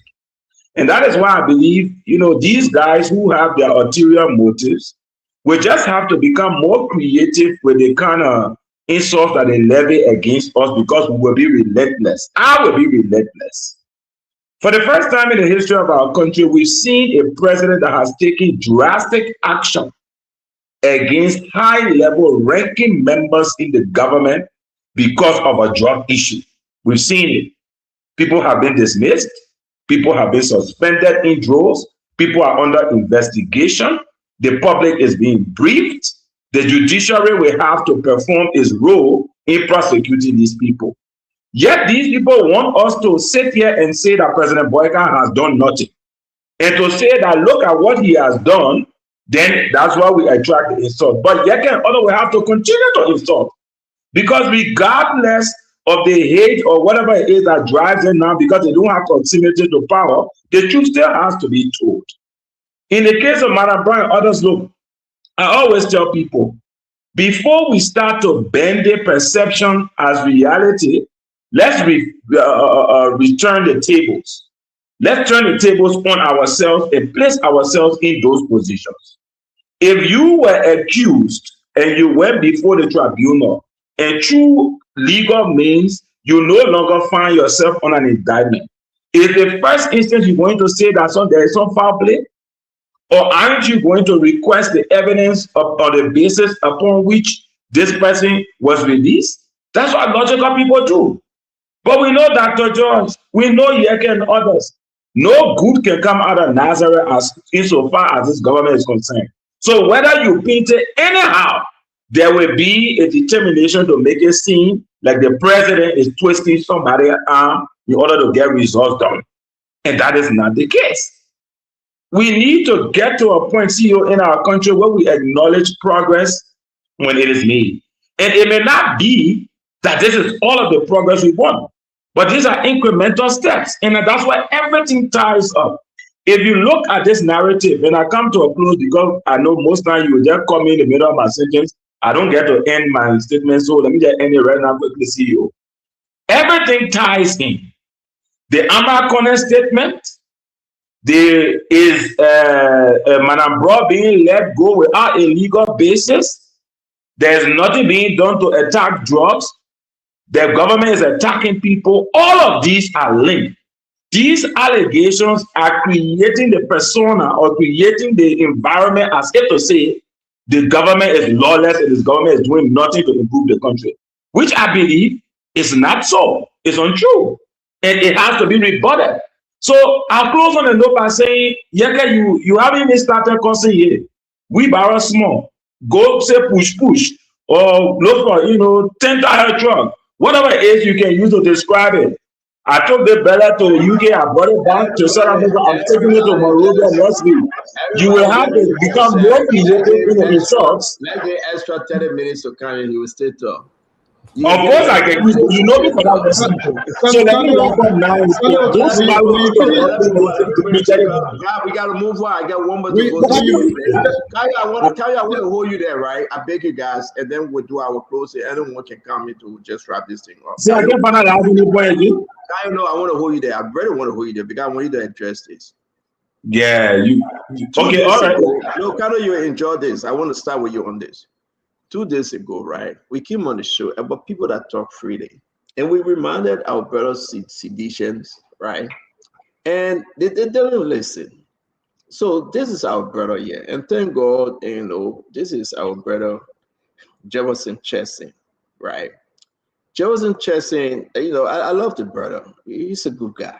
But sometimes his mouth can put him in trouble, right? He came and said, if this is legal, help me. And Yeke tried to help us yesterday. Councilor Gu came on. Jefferson said, the judge called me. And the judge read the charges to me. The judge called me. And I felt bad when he said that. Phoebe Henry was crazy. He had something to beat on Jefferson Chesson. But he didn't understand where we were coming from. A case that is active in front of the judge. You came on air and said, the judge called me. The judge got angry, and the judge put contempt of court contempt of court. And if you read further, the judge was so angry. He talked about integrity. He talked about dignity. Just read it. What will you say to your former seditions colleagues? If I say it right, that's something, just shut the hell up. If the judge are your friend and he called you, it's not a public announcement. So today, my friend and brother were begging and crying in court for them not to send him to jail. He begged. And the ruling is scheduled for tomorrow. I hope they don't send him. You know, he's one of us here. But not everything, can you? Look, he looked dejected, he looked frustrated, he looked like abandoned. Just because he might put him in trouble. Not everything you would. So how you want to say it now, sense, Tento? How you want to say it? No, let me lay this thing, right? It's very serious though. I don't know why you're accusing me for. He shouldn't accuse me. I got nothing to do with the lawsuit. I don't even know the individual that brought lawsuit on this guy.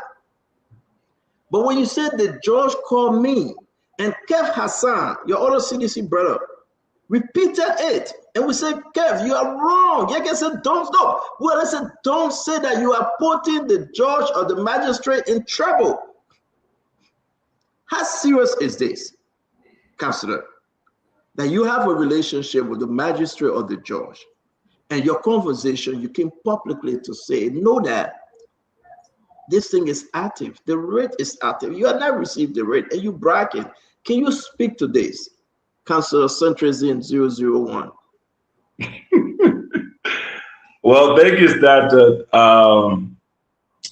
you know, there's a principle in law, and I want to believe that the judge is aware that Jefferson is a lawyer, even though, I mean, he was just, you know, made a lawyer, you know, a couple of weeks ago. But I'm sure the judge is aware that Jefferson is a lawyer. And lawyers are held to a higher standard in matters of court proceedings. CEO, you were bearing witness that many times here we have robust conversations about the judiciary. You and I go back and forth. And many times I'm very clear. I say, I don't have the evidence. I will not speak ill of a judge. I will not speak ill of the system. And we'll follow the process and we'll arrive at the conclusions. Many times we've had those interactions here on this platform. Because as a lawyer, there's a higher standard attached when a matter is sub judice before the court. You're not supposed to just discuss it anyhow, willy-nilly, across the board. And anything you do, you know, Conor Gray, you know, referenced that, and I'm sorry, Gamada isn't here. He was a bit, you know, playing around. I don't know whether it was out of legal ignorance or he just thought to be disrespectful to Conor Gray. But contempt charges are imposed, and I said it before, in every court, from the lowest magisterial court to the Supreme Court, to preserve the court's integrity and respect before the people. Because in our dispensation, that's the only place we resolve issues as civilized people. We don't go fight on the streets. So people have to respect the courts. Lawyers particularly have a greater responsibility. It's in our jurisprudence to respect the court. So Jeff may be seeing these contempt proceedings from a different angle, but he has not realized that he is a lawyer. Maybe he hasn't come to terms with the fact that it just been 3 weeks or 1 month ago, but he hasn't come to terms with the fact that he's a lawyer. And he cannot just speak in and out of the court, especially when he is before that court, not even as a practicing lawyer, but as a defendant as well. And that's why he's in that issue. Now, I know there are others who want to frame it as, and let me tell you, I know there are others who will want to frame it as, you know, the favorite whipping, I won't want to say whipping ball, but the favorite whipping old man in the country, Joseph Boyka. The next person to him, Jeremiah Kuhn. Oh, Jeremiah Kuhn and Joseph Boyka have created a situation so Jeff can go to jail. No. There are many lawyers have been put in jail many times for disrespecting the court. And if Jeff were to go to jail, he will not be the first lawyer that a judge has sent to jail for disrespecting the court. So we just got to be respectful of institutions. When you're called, you respond. When the matter is asked you to clarify, you clarify respectfully. When the matter is sought to DCA your lawyer, you don't come and comment. Thank you very much.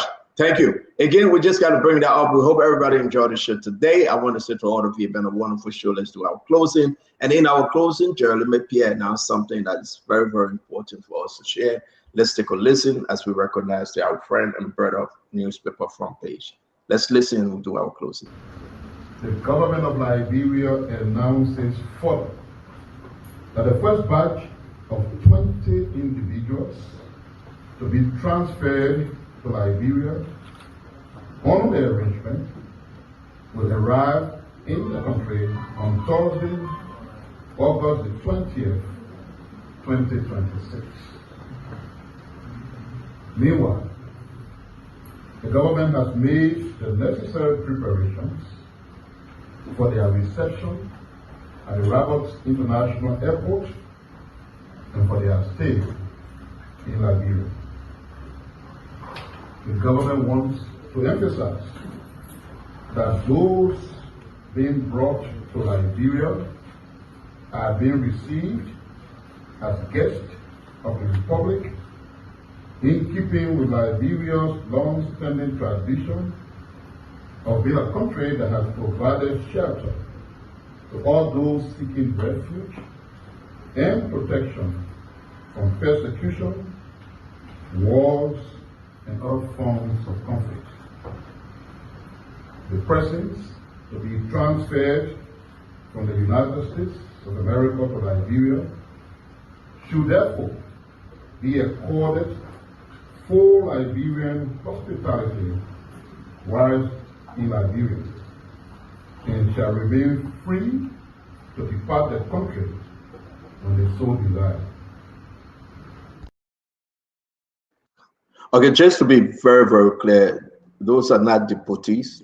Those are individuals that are seeking asylum here, and the American government agreed, along with the Liberian government, to have a third country or state. And you listen to Jeremy Pierre, and he's very, very straight up. Those people should be welcome. More to come under this agreement. Financial assistance through the IOM will be made, and other,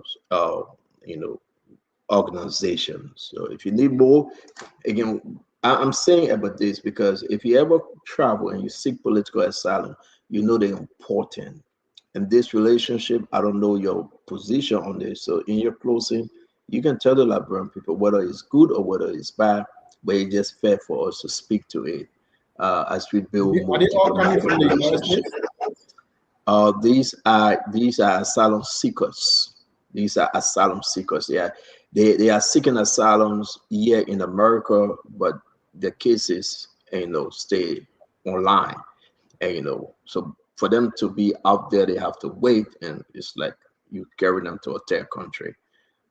Jeremy Pierre is willing to explain further on this, and maybe we'll give him the time to do it. But as you hear, let's do our closing. It's good to have all of you. Join us again tomorrow by God's grace to have a wonderful show.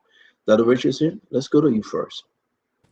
Yeah, I'll wait until I get further information about the asylum seekers before I comment. I heard him say something, but there was necessary preparation. I wanted to know more about the necessary preparation. I think that was the important thing for me. How have Liberia prepared for this group? I think he could have elaborated on this.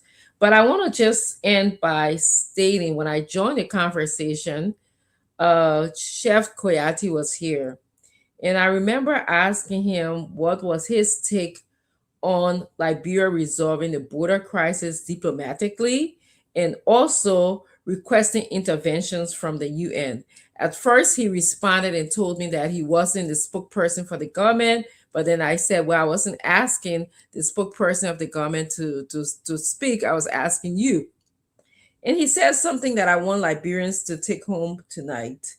He said that leadership, he spoke about leadership. Leadership is about providing the truth and the right information. And I like to add to the citizens of Liberia. He also went on to say the government of Liberia can resolve this matter. I think this was in response to Stanton's question, by saying that they were misled. The government was misled by the internal minister, Francis Nimali. He said that if the government can come up and admit that to the Guinean leaders and also to Liberians, maybe, well, he didn't say maybe, but I'm adding the maybe there, that this issue can be resolved. Lastly, I think I just want us to listen to this. Lastly, I want to speak about the situation that happened to a woman who died as the result of a doctor, or of a fake doctor, basically a man impersonating a doctor. I think it's very sad in our country that, people are still going around and working at these different clinics and calling themselves doctors when they don't have the requisite studies, nor paperwork to do that. We have a whole person, a whole human being, dying at your, at your hands. And so something that struck me in this story was that in 2022, this doctor gave his information to the Medical and Dental Council to be verified. Apparently, it got lost in the crack.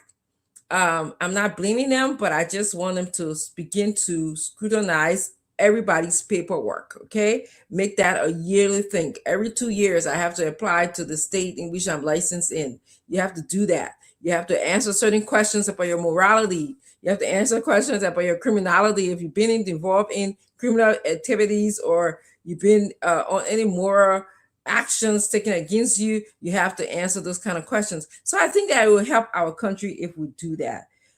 He was discovered because the lady husband, who happens to live in this country, demanded that she gets transferred to 14 Hospital for a second opinion because she kept on complaining about her illness.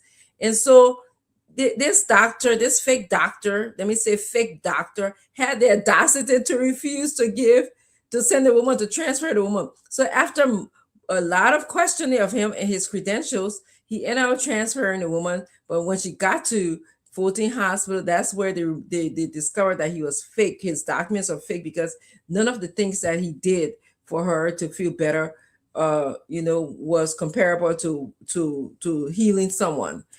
He was just doing by hard work on her. So I just want to say that, please, if you're in Liberia and you don't have the requisite, or you're not qualified to work on Liberians, do not do so. I also want to call on the Medical and Dental Council to please start scrutinizing these people very strongly. Thank you, Stanton. That's what I'm going to have to say. Thank you very much, Doctor. But let's bring in Representative Yaka Kolivar. Yaka, before you leave us. So, Stanton, let me say thank you so much for the show. We listened to what we saw. We saw the communication that came from Gregory Cuomo. Gregory Cuomo do not have the authority to read a sitting senator or communication. I think that communication should have been done by the Justice Ministry, not Gregory Cuomo. And let me say this to Gregory. Gregory, you have to be very mindful, because you have politicized the police. The police have become Joseph Boakai police. I think in my mind is wrong. You do not have the authority to read any seated lawmaker, any lawmaker for that matter. When you want inquiry from the president, the letter should be done by the Justice Ministry, not you. You do not have the authority to do that. When Gregory said they are senior government official, one of the senior government official, the most senior one that he talked about is Joseph Boakai. Joseph Boakai is the chief drug cartel of this country. Joseph Boakai is the one bringing the drugs in the country. Joseph Boakai is the one sending escort car to escort drugs in the country. That's the reason why they refuse to charge Biago. Because they know fully well when they charge Biago, Biago will call his name. Joseph Boakai is aware of all the drugs business in the country. Joseph Boakai is the chief drug cartel. And he needs to tell the Liberian people, told the Liberian people that Joseph Boakai gets something in Harlem on the border situation. The people took it for a joke. And today, it has come to reality. Every time, every day that break, Joseph Boakai will be exposed. Joseph Boakai is just another strong dictator. Joseph Boakai is very intolerant. I don't know how he reached this point to become very intolerant. He don't want people to speak. He think he would tie people down from speaking. If anybody will be tired. You know, I listened to Stanton saying, look at Jefferson. Look, J-Hall was made for him, be not dogs. Sitting on the presidential bench is nothing. A lot of people have sat on our presidential bench. They still carry the same name. It's nothing. You're not sitting on the presidential bench for the wrong thing. You're sitting there for the right thing. Let the world know that Joseph Boakai wants to carry the country back to the war days. I think in my mind, he getting advice from people that say they are professors at the law school, have not gone before any court to go argue for any client in any court. I don't know how, what is his name? I don't know how he became a lawyer. Can you? I don't know how he became a counselor. It's like you go over there and just pay some more money, they give you, be a counselor. What? Show me one of your clients that you went to court to argue for in court and won the case. Show me one of your clients. You have just become an embarrassment to yourself or belly-driven counselor. I want to say to Conor cement no taste Gray. Conor Gray can cement the job, but he can't taste it. So from today, your name is Conor cement no taste Gray. You will keep advocating, you will never get a job. You're too able for that job, you're too desperate for that job, and when you get it, you'll not do nothing. Just to come and corrupt the system here to make the system very bad. Conor cement no taste Gray. Thank you for the show, Stanton. We'll be on the show tomorrow. 1 minute. Thank you very much, Yeke. Let me bring in my friend and brother, VP. VP, you want to go quick? Yes, so it was a good show. Of course, we've not been here for some time, but I am happy that in this entire drug cartel, we are getting somewhere. As I said earlier, if people believe to protect certain higher ups and they are behind bars at South Beach, it's left with them. If they choose to be stupid, to die for other people knowing they didn't commit a crime, well, it's up to them.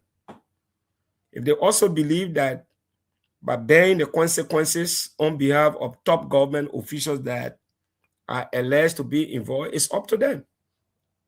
But I think those who are behind bars, they are adults. They are not too stupid enough to die for other people.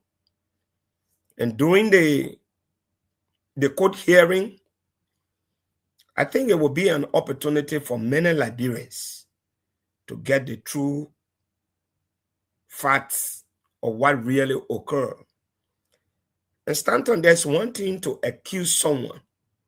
The way we talk outside, we talk on radio, we talk on Spoon Talk.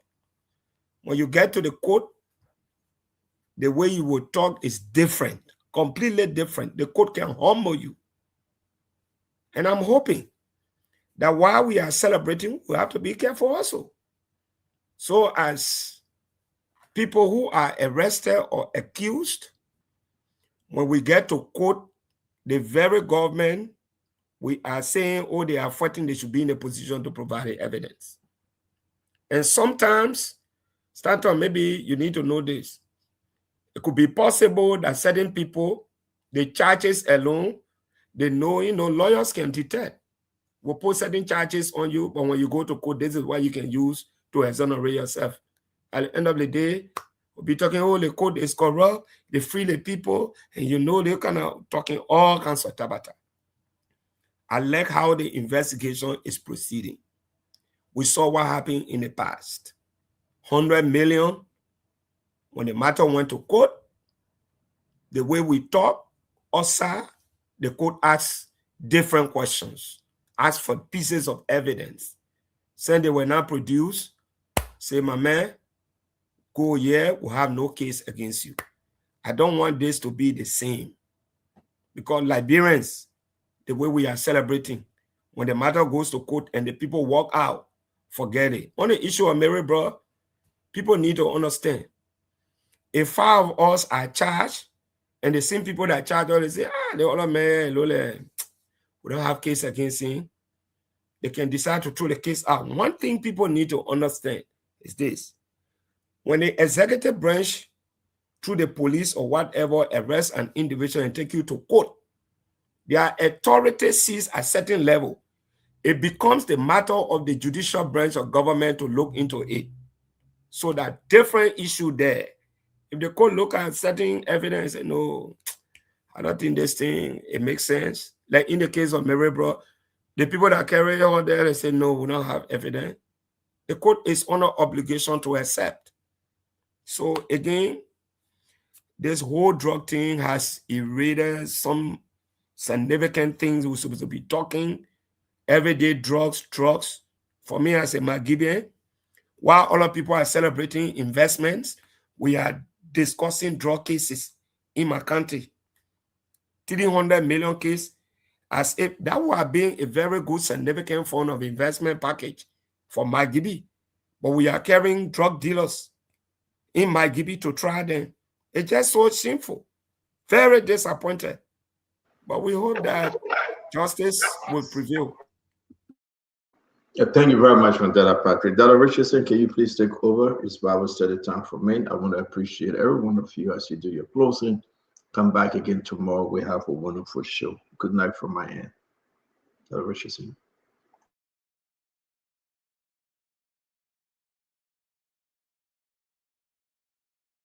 All right, so who's next to go? We're doing our closing right now.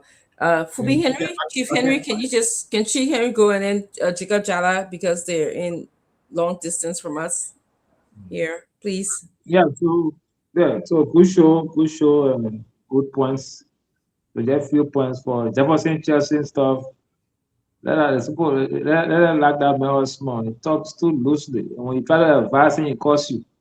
So let them lacking or let him spend a few days. The judge will even count or even talk to even call him. They're supposed to pick him up from beer table. When you're drinking beer, they grab you and hang on him and carry him to jail.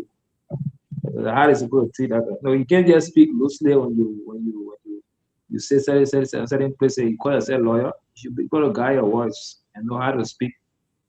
I sat down, I criticized CDC for almost 6 years.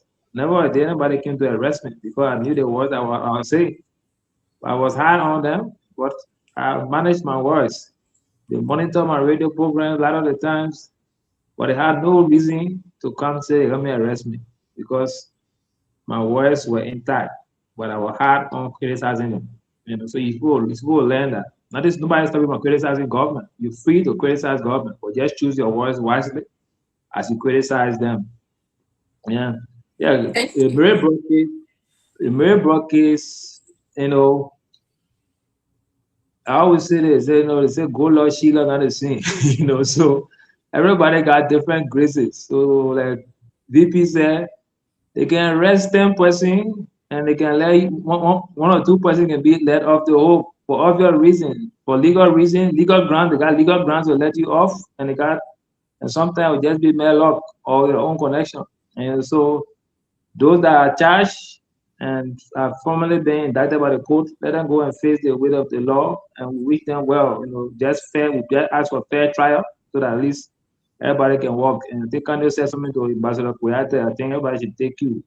When you serve certain position, when they relieve you of your post, you don't just get on the street and start talking loosely, because you are privileged with confidential information, so you have to manage them. That's how people trust you. People tend to believe in you and trust you with even higher position all the time. But if you will have a relationship with people, as soon as you get out of them, you start to spill everything out. That's not being mature as a person. You should learn to keep some stuff in your belly and move on. And that's why I say, as a manager, you always have something in your belly. Thank you. Thank you, Fubi Henrys. Jacob Jala, can you please? Yeah, sure. So basically around the 20 asylum seekers, and I was just reading the front page Africa story on this thing up to potentially 1,000, 1,200 other people. Yeah, so on that note, like, I think, Liberia will have a long history of being a free land of liberty, a free country, and being home to people from all around the world. That is part of our history. So, yeah, we'll be on the ground here to welcome people coming from the U.S., and we'll be here to make new friends. We'll be able to make new friends. We'll be hearing there. See you guys there, man. Have a blessed night. Thank you, Jacob. Thank you for being welcoming. Let's talk to Dr. George.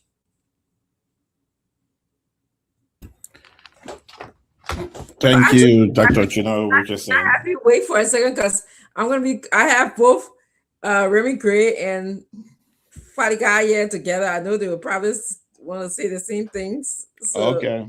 Let me just wait and keep you last. Fadiga, you want to go? Sorry. Yeah. So Remy Gray, myself on the scene side. Yeah, you're on the same side. You're talking about the same thing. And you're in the same row at the same time. I'll briefly go over something. With Jeff, well, I'm not a big fan. I think Jeff, he's a fine gentleman that I disagree with politically. I don't know about the court system, but the court system is nothing to joke with in Liberia.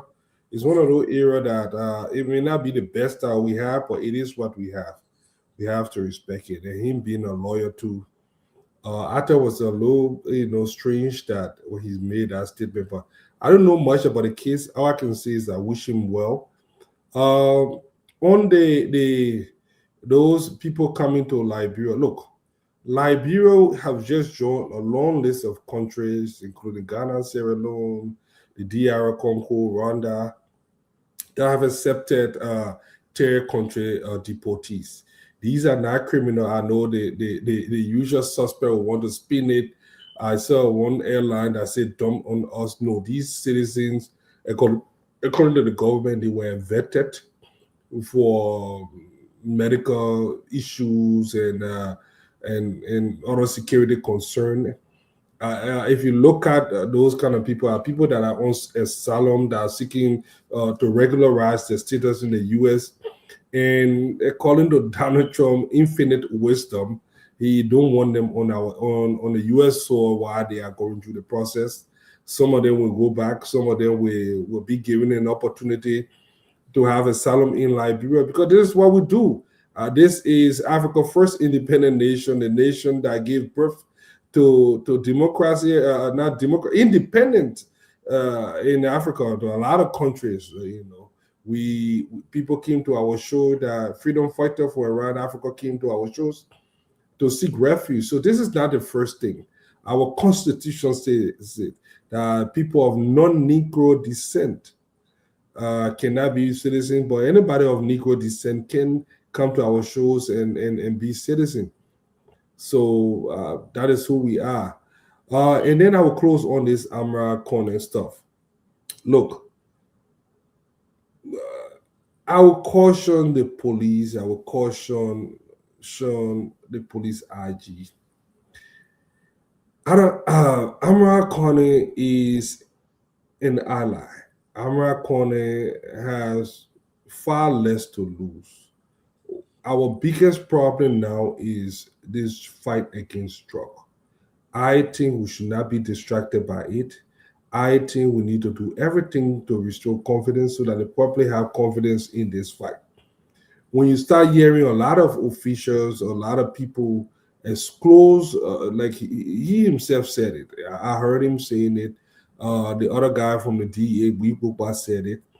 When we start hearing these things and some of them getting arrested, it sends a signal that something is not right.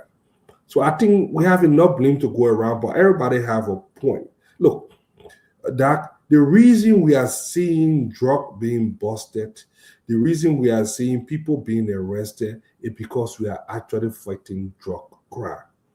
That should be commended. I think the government should seize on this narrative that, unlike in the past where nothing was being done, that is why we saw far few people being arrested, far few people in high profile people being, caught on this drug thing.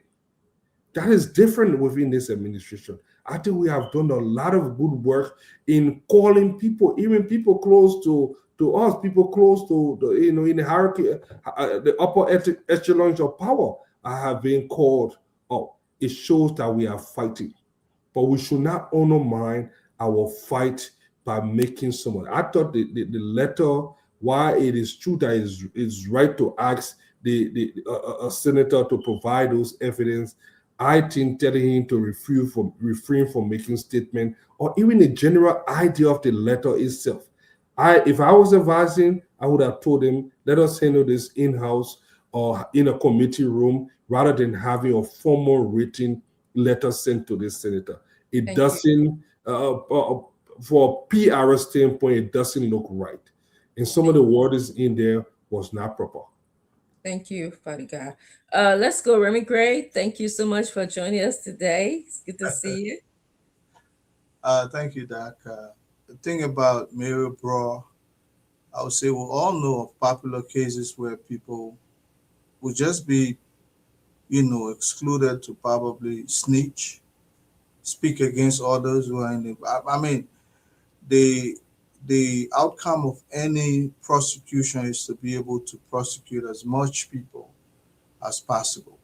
So in the case of Mary Brough, it is the court's prerogative to be able to put her aside to probably serve a state witness. Same thing with Bangura, as people are alleging. And but when it comes to Balut, I heard some double standards. When the government of the Republic of Liberia expelled an EU diplomat and gave a persona non grata, people went helter-skelter and blamed the president.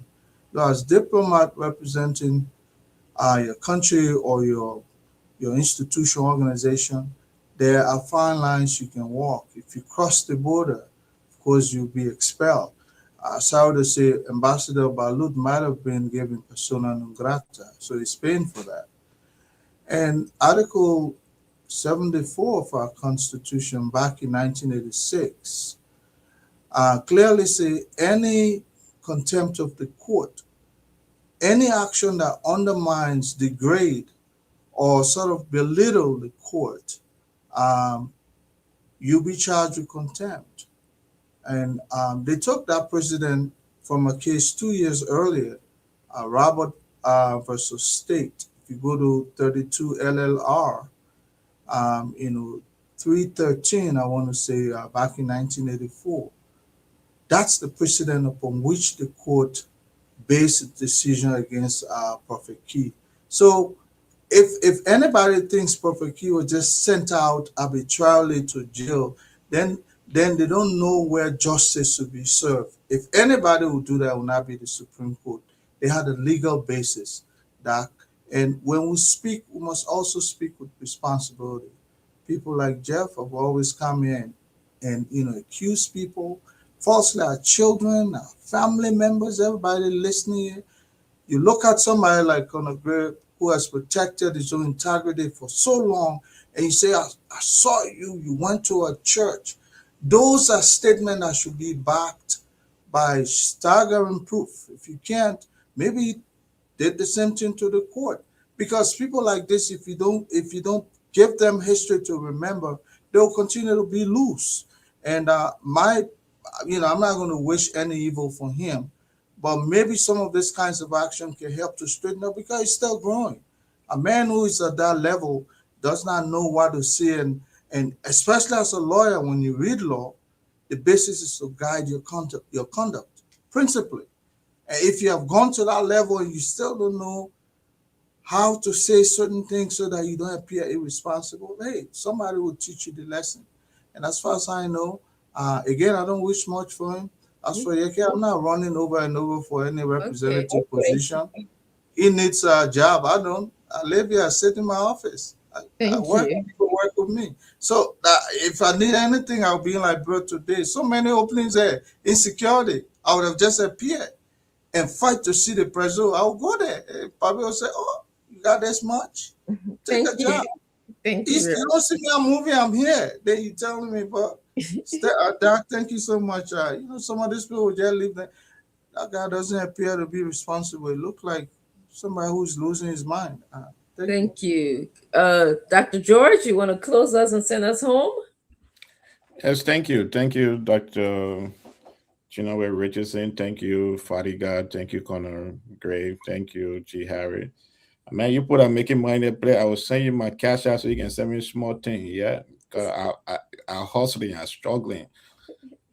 By the way, the ANC will be in Minnesota for our convention from October 9th to the 11th. We look forward to seeing you all. We'll send you guys invitation. If you are in Minnesota, please join us. It's going to be a very beautiful event with Mr. Alexander Benedict coming up there with us. Look, on the 4th of March, 2026, fellow Liberians, the President of the Republic of Liberia nominated Francis Nyimani as Minister of Local Government Designate. On the 2nd of March 2026, we woke up to the dispute at the Liberian-Sierra Leone border at Solumba. On the 10th of March, there was escalation. We got to understand the findings. The president sent a high-power delegation to that border on the 13th of March. All along, we have been thinking that there was serious diplomatic conversation going on until tonight.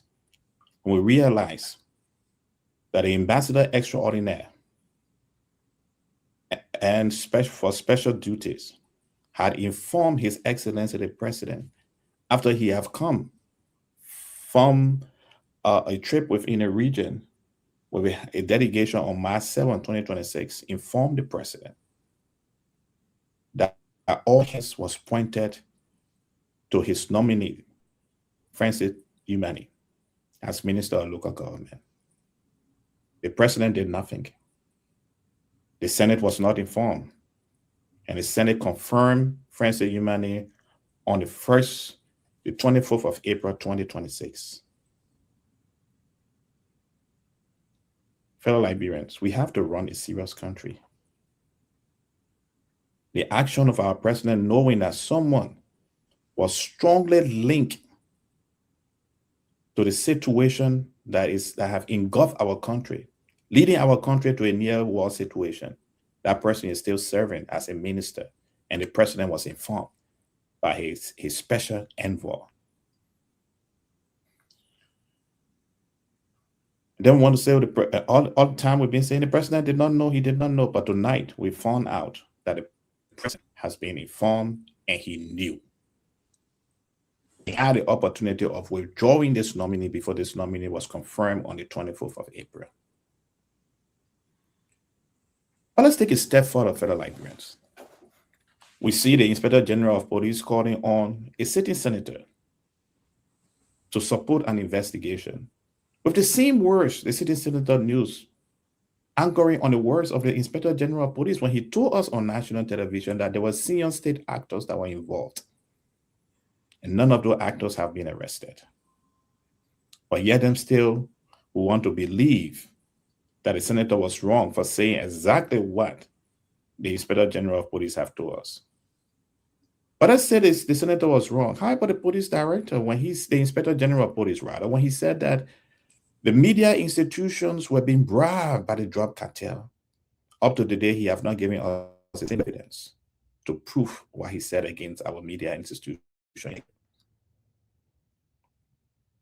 It is important that we run a serious country, and it's important that we move forward as a country.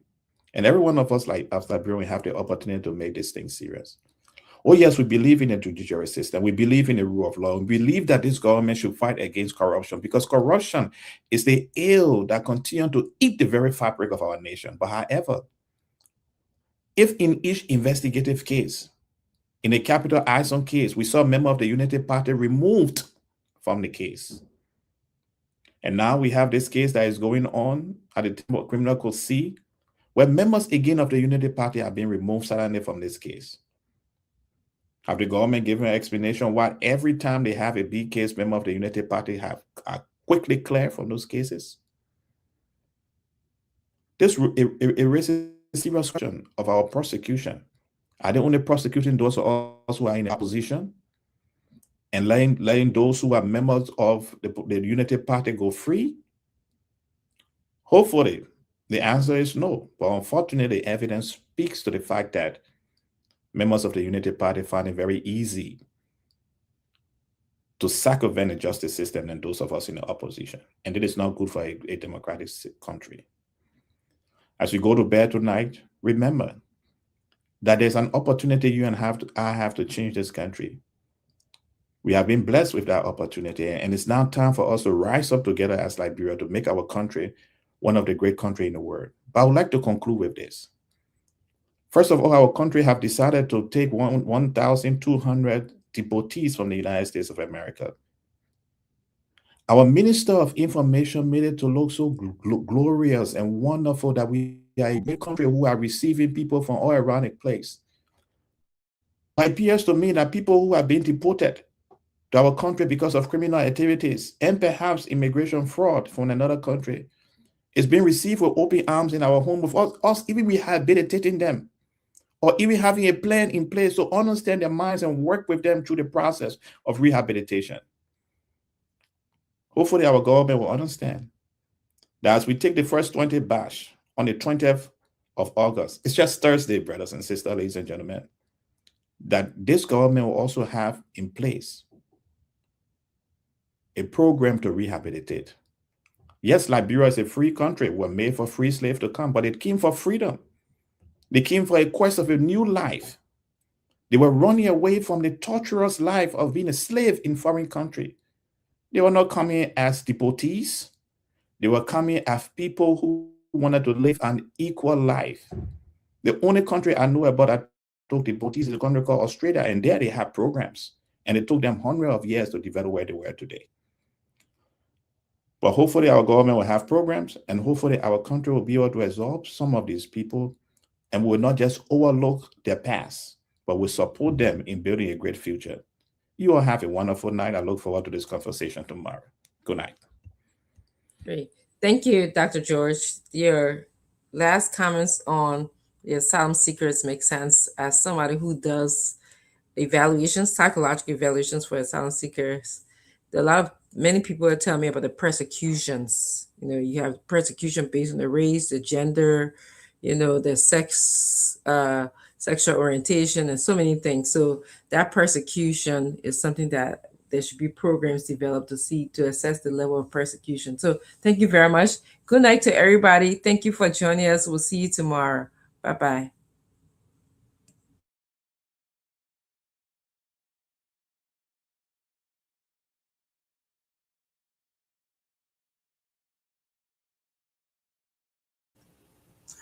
Yeah, good night, everyone.